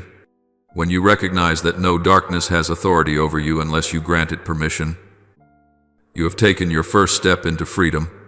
When you recognize that I am the one standing between you and every layer of toxic energy, you have taken your second step. And when you recognize that you have the power to say no, the power to cut off the influences others attempt to impose on your life, you have reached the threshold of deliverance. Recognition is the foundation of freedom, because truth liberates you from within long before anything changes outwardly. When you know you belong to me, the negative rituals of others lose their effect. When you know that I have placed a hedge of light around you, you no longer feel vulnerable. When you know that my voice carries more power than the words of men, you will no longer be shaken by criticism or rejection. I do not break chains from the outside, as though I must wrestle with a powerful enemy. No, my child, I break the chains from within your soul where every wound is healed, where every distorted memory is corrected, where every toxic word is rendered powerless. When the inside is set free, the outside follows. When your soul is bright, darkness loses its grip.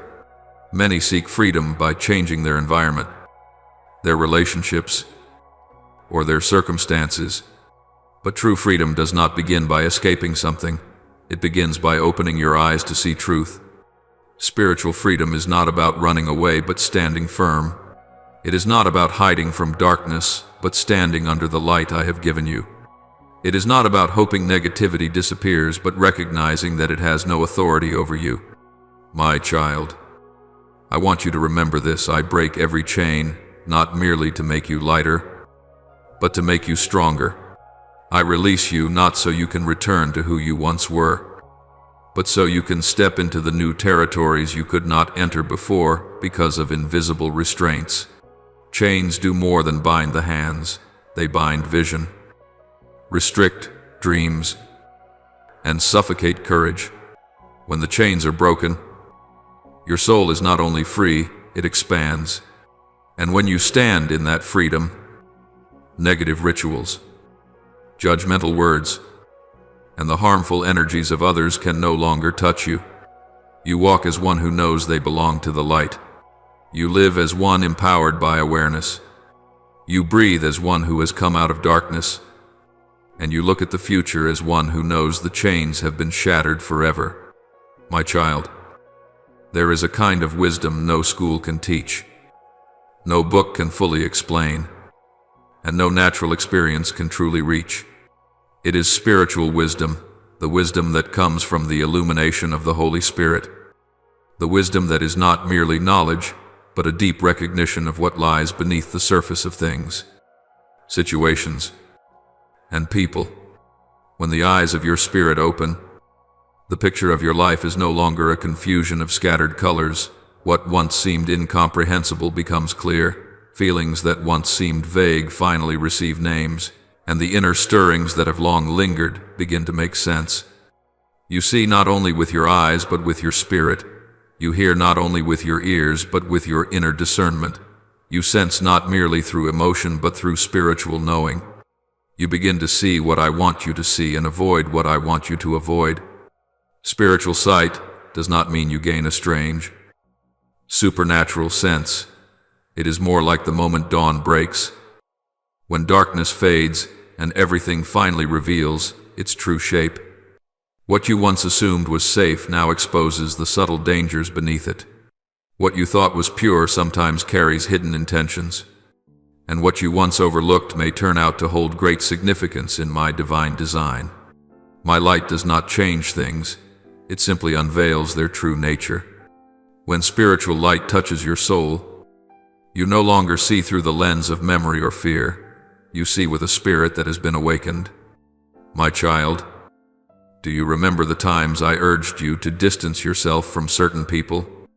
Even when your reasoning found no solid explanation, in those moments, you believed you were being overly sensitive, suspicious, or impulsive.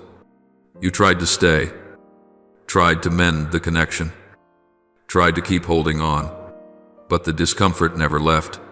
Your heart tightened each time you thought of them. Conversations with them weighed on your soul, even though outwardly they had done nothing to hurt you. That was not weakness, that was your spiritual vision already activating. You did not understand it yet, but your soul was hearing my warning long before your mind could interpret it. When your spiritual eyes open, you begin to discern that some relationships are divinely appointed, while others are born out of coincidence or worse, out of emotional entanglement set by another person's motives. Not everyone who enters your life carries a blessing. Not everyone who smiles at you truly desires your well-being. Not everyone who draws close is someone I have sent. Some enter for their own benefit. Some come because they see the light in you and want to possess it. Some are pulled toward you because of the wounds within them, and if you do not discern correctly, you will become the place where they unload the pain they refuse to confront. My child, I never separate you from someone out of spite. I separate you to protect you. When I lead you away from a person, it is not because they are evil, but because they are not aligned with the season you are stepping into. There are people who carry no ill intent, yet their energy, their mindset, the way they carry their unhealed sorrow, all of this can disrupt the peace I am cultivating in you. I do not want you to lose what I have planted simply because you hold on to those who do not resonate with your God-given frequency. As your spiritual understanding grows, you begin to perceive what logic often overlooks: resonance. Every soul carries its own vibration. Some people walk into your life and immediately make your heart feel lighter. Others unsettle you even when they say nothing at all. Some bring a sense of peace that cannot be explained. Others exhaust you simply by standing nearby. When your spiritual eyes open, you begin exploring deeper layers of connection. Not everyone who aligns with you in conversation aligns with you in spirit. You will start recognizing the difference between those who walk with you and those who merely walk beside you, between those who share with you and those who draw from you, between those who need you and those who need your light to hide their darkness. And once you see, you cannot pretend you have not seen. Spiritual truth, once revealed, reshapes the way you live, the way you love, the way you choose, and the way you protect your soul. My child, have you ever felt confused when I closed a door you did not want to see shut? Have you ever felt the sting when I removed a relationship you had placed your hopes in? Have you ever felt anger when I caused someone to leave your life? Suddenly, you cannot see everything. But I can. I see what your natural eyes are unable to perceive. I see the wounds that person would inflict on you in the future. I see what they hide behind an appearance of kindness. I see the envy, the selfishness, the possessiveness, the control, or the instability within their spirit, things you would not discern if you looked at them only through emotion. I do not act according to your feelings. I act according to the preservation of your soul. And something miraculous happens when you step deeper into spiritual understanding. You begin to comprehend. You begin to understand why I once restrained you from sharing too many private things with certain people. You understand why I allowed you to feel uneasy around individuals who seemed so good in your eyes. You understand why I did not let you enter relationships you believed you desperately wanted. You understand why I kept you away from certain groups, certain environments, certain invitations, and certain plans that seemed harmless. When your spiritual eyes open, you no longer feel as if I am taking anything away from you. Instead, you realize that I am protecting you from things you have not yet been able to see. And the most beautiful gift that spiritual discernment brings is peace. Peace in knowing how to distinguish. You are no longer carried by the crowd, nor by fleeting emotions, nor by flattering words. You know who should be allowed into your heart. You know whom you should love from a distance. You know whom you must keep space from. And you know whom I have placed beside you as a gift. My child, spiritual wisdom is not given so that you become suspicious or closed off. It is given so that you may love the right people, invest in the right places, and guard the light I have placed within you. When you look with the eyes of the Spirit, you do not merely see what people present, you see what they conceal. You do not merely hear their words, you hear the vibration beneath their speech. You do not only look at the present, you perceive the direction of the future based on the nature of their soul. As you enter this deeper dimension, you will understand why I once told you, stay away from that person. It was not because you were weak, but because you were strong. It was not because you were unworthy, but because I was lifting you to a place not everyone can go with you. It was not because you lacked value, but because you were being separated from things that do not belong to your new season. My child, I want you to know that in my kingdom, there is no such thing as coincidence, no event without meaning, and no journey without purpose. My timing is not the same as yours. Heavenly timing is not bound by human calculations or the shifting currents of circumstance. It moves to the rhythm of eternity, a rhythm you can only perceive when you listen with your soul. And when you grow sensitive to the Spirit, you will realize that what you thought was late was actually unfolding at the precise, perfect moment for your growth and your rising. You think I am delaying, but in truth, I am preparing. You think I am silent, but in truth, I am aligning. You think I am stepping back, but in truth, I am drawing you into a sacred space that only stillness can unlock. My timing never arrives too early or too late. It comes when your soul is strong enough to carry the blessing I have already written for you, and steady enough to stand in the new light that will rest upon you. When a new season approaches, your soul always senses it first, before your eyes see it. Your heart has already received the signal. Before anything shifts externally, something within you has already turned. These signals do not announce themselves loudly. They are not dramatic or explosive like fireworks. They come gently, quietly, like the wind stirring before a great rain, like soft waves rising just before the tide rolls in. There are signs so subtle, so delicate, that if you live only through logic, you will overlook them. But if you live through spiritual awakening, you will recognize them at once. One of the earliest signals of a new season is a sacred restlessness. It is not fear. It is the sense that something greater is drawing near. You cannot explain it. Yet deep within, something begins to shift. You find yourself uneasy in environments that once felt familiar. You begin to sense that you no longer fit with things that once defined you. Old desires suddenly lose their flavor, while the spiritual longings you once ignored rise again with unexpected strength. This is the sign that your soul is moving to a new frequency, a higher place where the old things can no longer accompany you. The second signal appears when I show you the fractures in relationships that no longer belong to your future. Conversations fall out of rhythm. Things you once easily overlooked now press heavily upon your heart. You notice a deep misalignment, even though no one has done anything wrong. This is my gentle way of pulling you out of places that no longer nourish your soul. When you see this, do not be alarmed. It is how I separate you from what would hinder the spiritual elevation that is coming. The third signal comes when you begin to see clearly what you previously sensed only vaguely.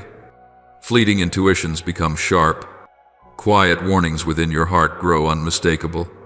What you once dismissed as just a feeling now becomes small revelations guiding your steps. Your soul is no longer drowned out by the noise around you. It can discern my holy voice without effort. This is a sure sign that your spiritual sight is widening, and that you are entering a deeper season of divine discernment. Another important signal is a profound longing for the things of mine. You find yourself desiring my presence more than anything else. Everything else begins to lose its appeal, its color, its ability to satisfy. The old pleasures no longer fulfill you. Shallow things no longer sway you. Something pulls you toward me like an invisible cord, like a call echoing from a holy distance. This is the sign that you are being lifted into an entirely new depth of spiritual intimacy. My beloved child, I give you another signal, an unusual sensitivity to things that do not belong to me.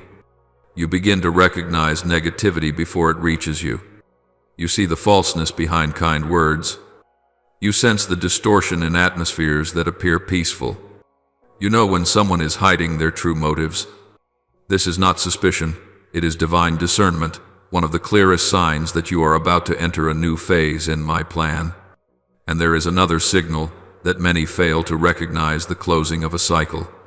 As a new season approaches, the old one closes gently and naturally. No force is needed, no striving. Doors that once stood open begin to close softly.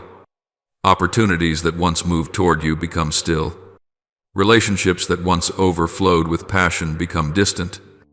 Not because you did anything wrong, not because you were abandoned, but because that cycle has completed its purpose. I use the silence of the old to prepare space for what is new. There is a principle of divine timing that you must engrave into your heart. Inner shifting always precedes outer transformation. When your soul rises, circumstances will align. When your mind is renewed, doors will open. When you are prepared from within, blessings will appear at the appointed time, never the other way around. And when these signals begin to appear one after another, you will understand that you are no longer in a phase of vague waiting. You are standing at the threshold of a true new season. I do not let you step into a new season in confusion. I lead you in with layers of illumination beforehand, so that you are not surprised, not afraid, not disoriented, but able to walk forward with the certainty that you are being guided by heaven. My child, I want you to learn this one truth when I act. My timing is never wrong. When I open a path, no one can close it. When I call you into a new season, the entire spiritual atmosphere adjusts itself to place you exactly where you need to be. A closed door may wound you for a moment, but in the heavenly realm it is always a sign that a greater door is being prepared. A new season is not merely an outward shift, it is an inner ascension. And once you begin to sense that stirring, you must prepare yourself, because every old restraint will fall away, every delay will dissolve, and every word spoken over your life will begin to move into fulfillment. My child, when I placed the gift of free will into your hands, I did not give it to you as a burden but as an honor. Throughout the vast created order, countless beings live by instinct, acting according to the natural order I established. Only humanity, those souls bearing my image, was entrusted with the power to choose. This is not a small privilege. It is a power that causes the heavens to listen. And when a soul says yes to me, it is not a quiet response whispered from human lips. It is a vibration that resounds through the unseen realm, causing angels, spiritual currents, and the very pages of heavenly plans to shift into motion. You must understand that every decision you make carries far greater influence than you realize. On earth, it may look like nothing more than a step, a choice, an investment, or a simple word. But in the heavens, it opens or closes spiritual currents. The freedom I entrusted to you is not separate from the destiny I designed for you. It is the very key that allows you to step into the portion I intended. Every choice creates a new path, bringing you nearer to or further from what I long to give. I honor your choices so deeply that I never force you. I invite, I whisper, I stir your heart, but I do not drag you by force. I do not use my power to erase your freedom. I extend an invitation, and you decide, and that decision becomes the confirmation that causes the heavens to realign. My child, how many times have you believed that destiny is a fixed, unchangeable script? Yet I tell you, destiny is a blueprint, and your choices are the steps that give that blueprint form. Without the steps, nothing takes shape. Without the yes, nothing moves. Without your agreement, the heavens impose nothing upon your life. I have the power to do all things, but I choose not to act in ways that bypass your will because I want you to enter your destiny as a participant, not as someone being pulled along. When your soul says, "Yes, Lord, I agree with your will," the heavens begin to shift. Angels are reassigned to new positions. Doors that were locked are reset. Invisible barriers are dismantled.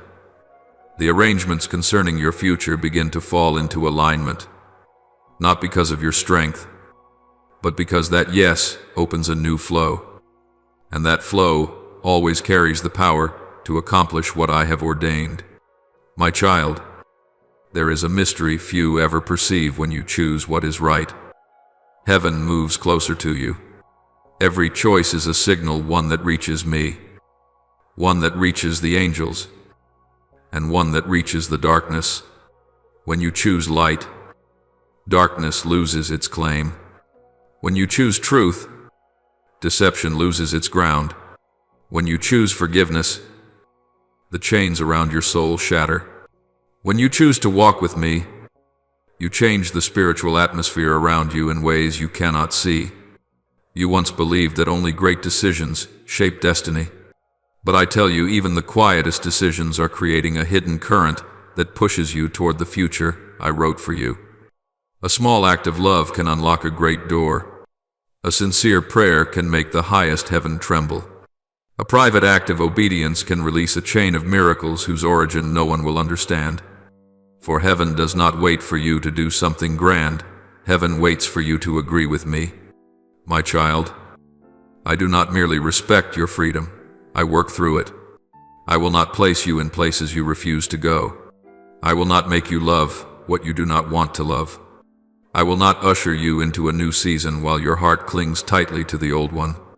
Your yes is the door that allows me to step into your territory, to build, to arrange, to heal, and to lift you into the fullness I have prepared. My child, you must also understand this. Every wrong choice you make does not cause me to abandon you. It merely lengthens the road beneath your feet. I can take every detour, every failure, every stumble in your journey, and redirect them into the main current of your destiny. You cannot destroy the plan I have written for you, but you can delay it. You cannot erase the blessing I have prepared for you, but you can cause yourself to take the longer path. And that is not because I punish you, but because you choose a different way, one that I honor until the moment you say yes, allowing me to lead you back. Imagine destiny as a great river. I am the one who drew its course, but whether you move with its main current or swim toward smaller branches is your choice. Each time you say yes, you return to the central flow. Each time you surrender to me, the waters grow stronger. Each time you trust me, stones collapse. Debris is carried away. Narrow bends widen. and the path ahead becomes clear. And when that current becomes powerful, you will feel yourself carried by a force you did not generate. That is the force of the heavenly realm, my child. I want you to grasp that a yes is not merely a word. It is the movement of the soul. It is the shift within your spiritual field. It is the yielding of your heart to the one who sees farther than you. It is the loosening of fear and the granting of authority for me to act fully in your life. When a soul truly says yes, it does not only open the door for blessing, it opens the door for transformation. People often ask, "Does God need my yes?" And I answer, no. I do not need it, but you do. Because that yes is the bridge that connects you back to the flow of destiny. Without that bridge, the river still exists, but you stand on the opposite shore.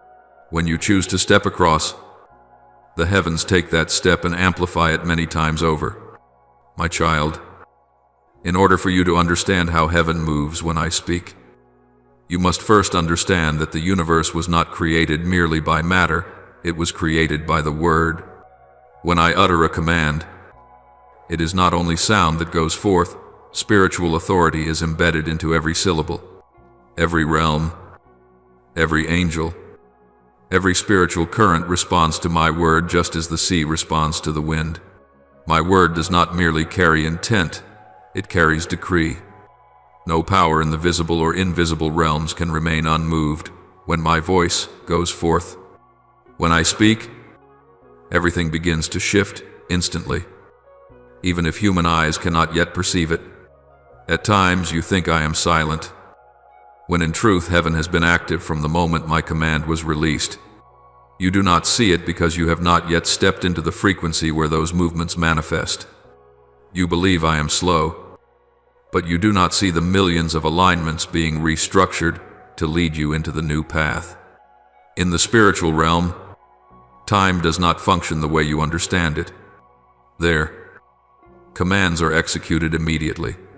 I need only speak once, and the entire heavens adjust. Angels do not wait to deliberate. They do not hesitate. They do not convene to discuss. When I command, they go. When I send an angel to protect you, that angel does not calculate difficulty. When I order a spiritual mountain blocking your way to be removed, that mountain begins dissolving at once. When I declare, the time has come, every opposing force is displaced, and what has long been shut begins to open on its own. My child, there is something you must know. Heaven is never slow. What appears slow is the process of aligning your soul with what I am bringing into your life. Heaven moves at the speed of spiritual light, while your soul often walks at the pace of an old season. So when I speak, heaven completes its part swiftly. The remaining part is you, stepping into that completion. That is why I seek your cooperation, not because I am weak, but because I honor the free will I have given you. The spiritual mechanism behind my word behaves like a wave of resonance spreading through the heavens. Every decree is like a stream of power released from the throne, flowing through all spiritual dimensions, touching everything connected to your destiny. It touches the door that must open. It touches the person who will enter your life. It touches the circumstances you never knew were connected. It touches memories, the past, the future. Everything falls into the correct alignment. I do not move one thing. I move all things connected to what I intend to give you. When I say, enter the new season, not only are you elevated, but the environment around you is lifted as well. When I say, come out of this, the old structures begin to unravel on their own, even before you lay a hand on them. When I say, you will meet the one I have prepared for you, that person is also reshaped by heaven, rerouted, awakened, repositioned, and recalibrated to match the timing assigned to your life. My child, I want you to contemplate this. Heaven does not move according to your emotions, it moves according to my word. And once my word has been spoken, no force in existence can reverse it. The only thing that can delay its current is when you still allow your self-will to sit on the throne, when you have not yet said, yes. But if you step into surrender, you will witness something wondrous. What once required years to build will suddenly fall into place in a moment. What you thought was dead will come alive again. What was delayed will be released. The entire spiritual atmosphere will open as if it had been waiting for that moment all along. My child, as you step into a new phase of your spiritual journey, I want you to understand that restoration is not a reward for the strong, nor is it compensation for those who have suffered much. Restoration is my very nature. When you draw near to me, you draw near to restoration. When your soul softens before me, everything that was stolen, worn down, wounded, or buried beneath time begins to tremble back to life like seeds touched by the first rain of the season. The land into which I am leading you now is unlike any land you have ever stood on. It is not merely a place of hope. It is not simply a place of peace. This is a land of rebuilding, a place where what was shattered will be made new, where what had withered will rise again, where the scattered fragments of the past are gathered and shaped into something far more beautiful than the original. This is not a single miracle. This is a season of miracles, a continuous stream of blessing, a sacred rhythm your soul is just beginning to discern. My child, many times you have believed that restoration means receiving everything back exactly as it was. But I tell you, restoration in my kingdom is never a duplication. It is an elevation. I do not bring you back to where you once were. I bring you to a higher place, where what was lost is returned in a way that is abundant, overflowing, astonishing. Nothing in my hands is restored to the level of good enough. Every restoration I give carries the imprint of fullness. For my nature is not to repay merely in measure, but to return in abundance. My beloved child, before restoration appears outwardly, it always begins within the soul. You must allow me to heal the inside before I restore what is on the outside. I never place new blessings in your hands while your heart is still torn from old wounds. If I gave a great blessing while your heart still carried open fractures, the blessing would become a burden. And so I go first into the deepest layers of your soul. I place my finger upon the places you have hidden, the places you hesitate to touch, the memories you have long wished to forget. I do not do this to revive pain, but to heal it, to restore it, to set you free. When you surrender those wounds to me, your soul begins to lighten. When you release old disappointments, your eyes begin to open. When you let go of the fear of being hurt again, you start to feel the gentle comfort of new peace. I do not ask you for perfection. I ask you to open. And when you open, the current of restoration begins, filling the spaces that sorrow once carved inside you. My child, I want you to understand that in this new land, restoration does not come from your striving. It comes from my recreation. You do not need to chase after what was lost. You do not need to repair what has been broken. You do not need to dig through old memories trying to find where everything went wrong. When I restore, I do not send you back to the place where you collapsed. I simply ask you to give me your hand so I can lead you forward. I work through light, not through darkness. I heal through presence, not through analysis. I restore through love, not through accusation. There are things you believed were gone forever, but nothing is truly lost in my hands. There are dreams you thought had died, but I place them into a season, waiting for the right time. There are opportunities you believed you had missed, but I am preparing greater versions of them to give you when your heart is ready. There are relationships you thought were too broken to mend, but I can breathe life into what appears lifeless.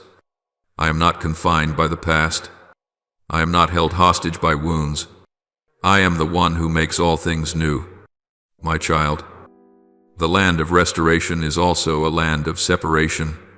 You cannot carry everything from the old season into the new one. You cannot hold on to people I have already released from your life. You cannot cling to thoughts that once weighed you down. I do not bring you into restoration so you can drag old burdens with you. True restoration begins the moment you agree to set down what no longer belongs to your future. That is the act of courage, the soul's agreement with heaven, and the first sign that you have stepped onto higher ground. My child, when you step into the land of restoration, you will recognize the difference immediately. The atmosphere around you changes. The things that once sent you into panic no longer make you tremble. The worries that used to dominate your mind begin dissolving like mist under the morning sun. The voices that once made you doubt yourself lose their weight completely. For restoration does not merely heal wounds, it transforms the way you see the entire world. You will find yourself becoming wider, deeper, and steadier. You will feel old dreams rising again, not as shadows from the past, but as confirmation that God has never forgotten them. You will discover abilities within you, opening up like doors you never knew you had. You will sense your faith no longer shaking. It becomes a solid foundation. You begin believing for greater things, not because you are optimistic, but because your soul has been restored to remember to whom you belong. My child, I bring you into this land not only to heal you, but to prepare you for increase. Restoration is the beginning of multiplication. Whatever I restore, I multiply. Whatever I renew, I cause to flourish. Whatever I return to you, I enrich. You will not merely see again what you once lost. You will behold a version of it that is mature, radiant, and far more sacred than before. And as you stand on this land of restoration, you will understand that every tear shed in the old season was a seed for the new one. Every loss that once broke you became soil for something greater. Every ending you feared was simply preparation for a beginning. I never allow pain to be meaningless. I build it into the foundation of the glory that is coming. Now, pray as follows, Lord, the one who sees beyond the limits of my natural understanding. Today I come before you with a heart completely open. Touch the eyes of my spirit so that I may perceive what you desire to reveal, subtle signs, spiritual movements, gentle warnings I once overlooked.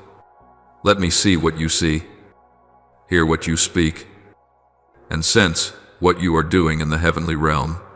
Do not allow me to live only by intellect, but by divine illumination. May my eyes no longer be veiled by fear, memory, or personal limitation. Let my spiritual sight widen until I can recognize your will, even in the smallest moments. Lord, amid the countless voices of the world, of emotions, of memories, and of my own ego, teach me to discern the holy sound of your voice.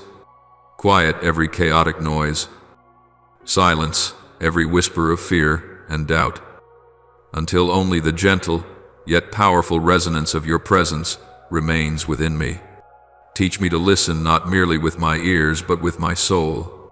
Help me recognize your voice through peace, through light, through truth, through love. And whether your words comfort me or correct me, let my heart know it is always the voice of my Father, and let me respond with humility and complete trust.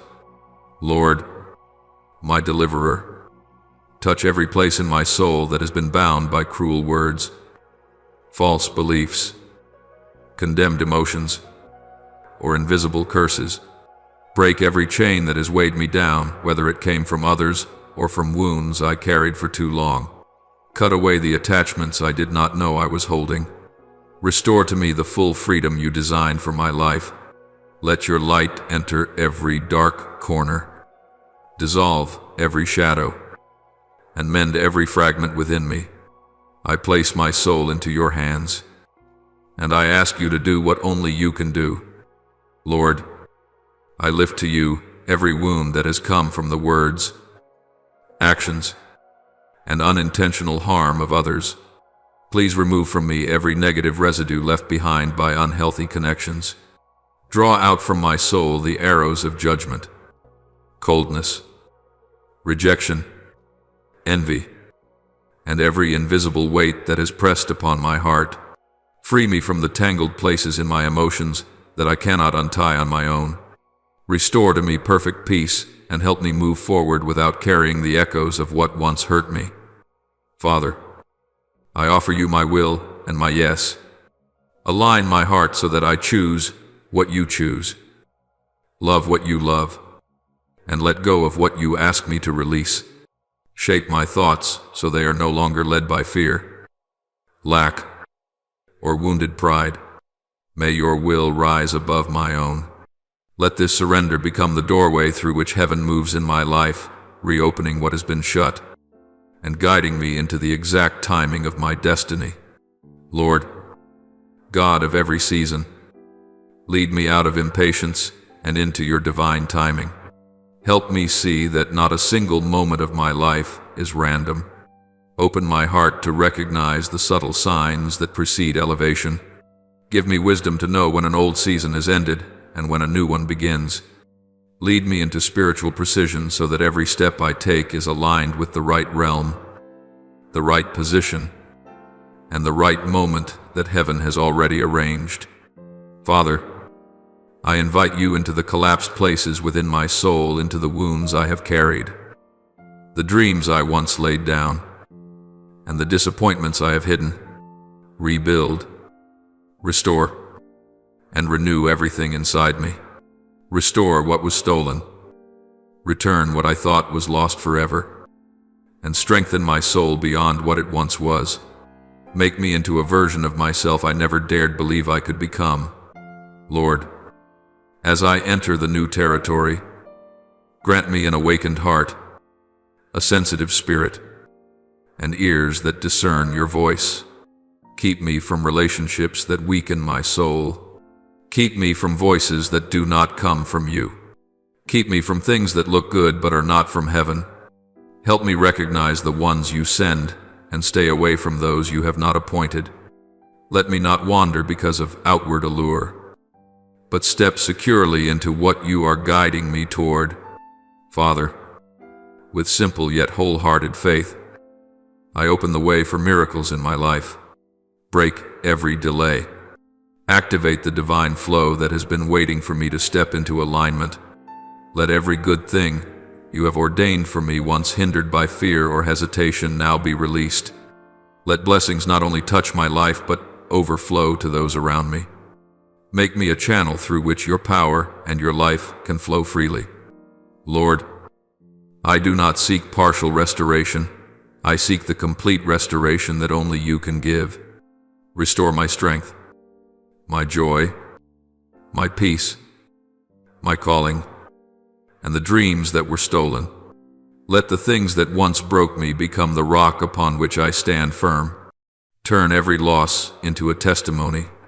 Renew my heart so deeply that I no longer recognize the old version of myself when I look back at past seasons. Beloved Father, you know me better than I know myself. I place my life at the center of your will. Lead me to the doors you have appointed. Bring me to the place my soul was born to stand.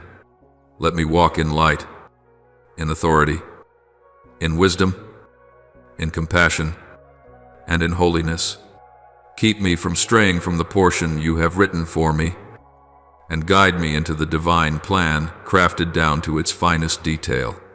I give you my yes, a full and holy yes, so that my destiny may realign with the destiny you ordained from the beginning. I offer this prayer in the holy name of Jesus Christ. Amen. Do not forget to subscribe and turn on notifications so that together we can build a strong and vibrant community of faith.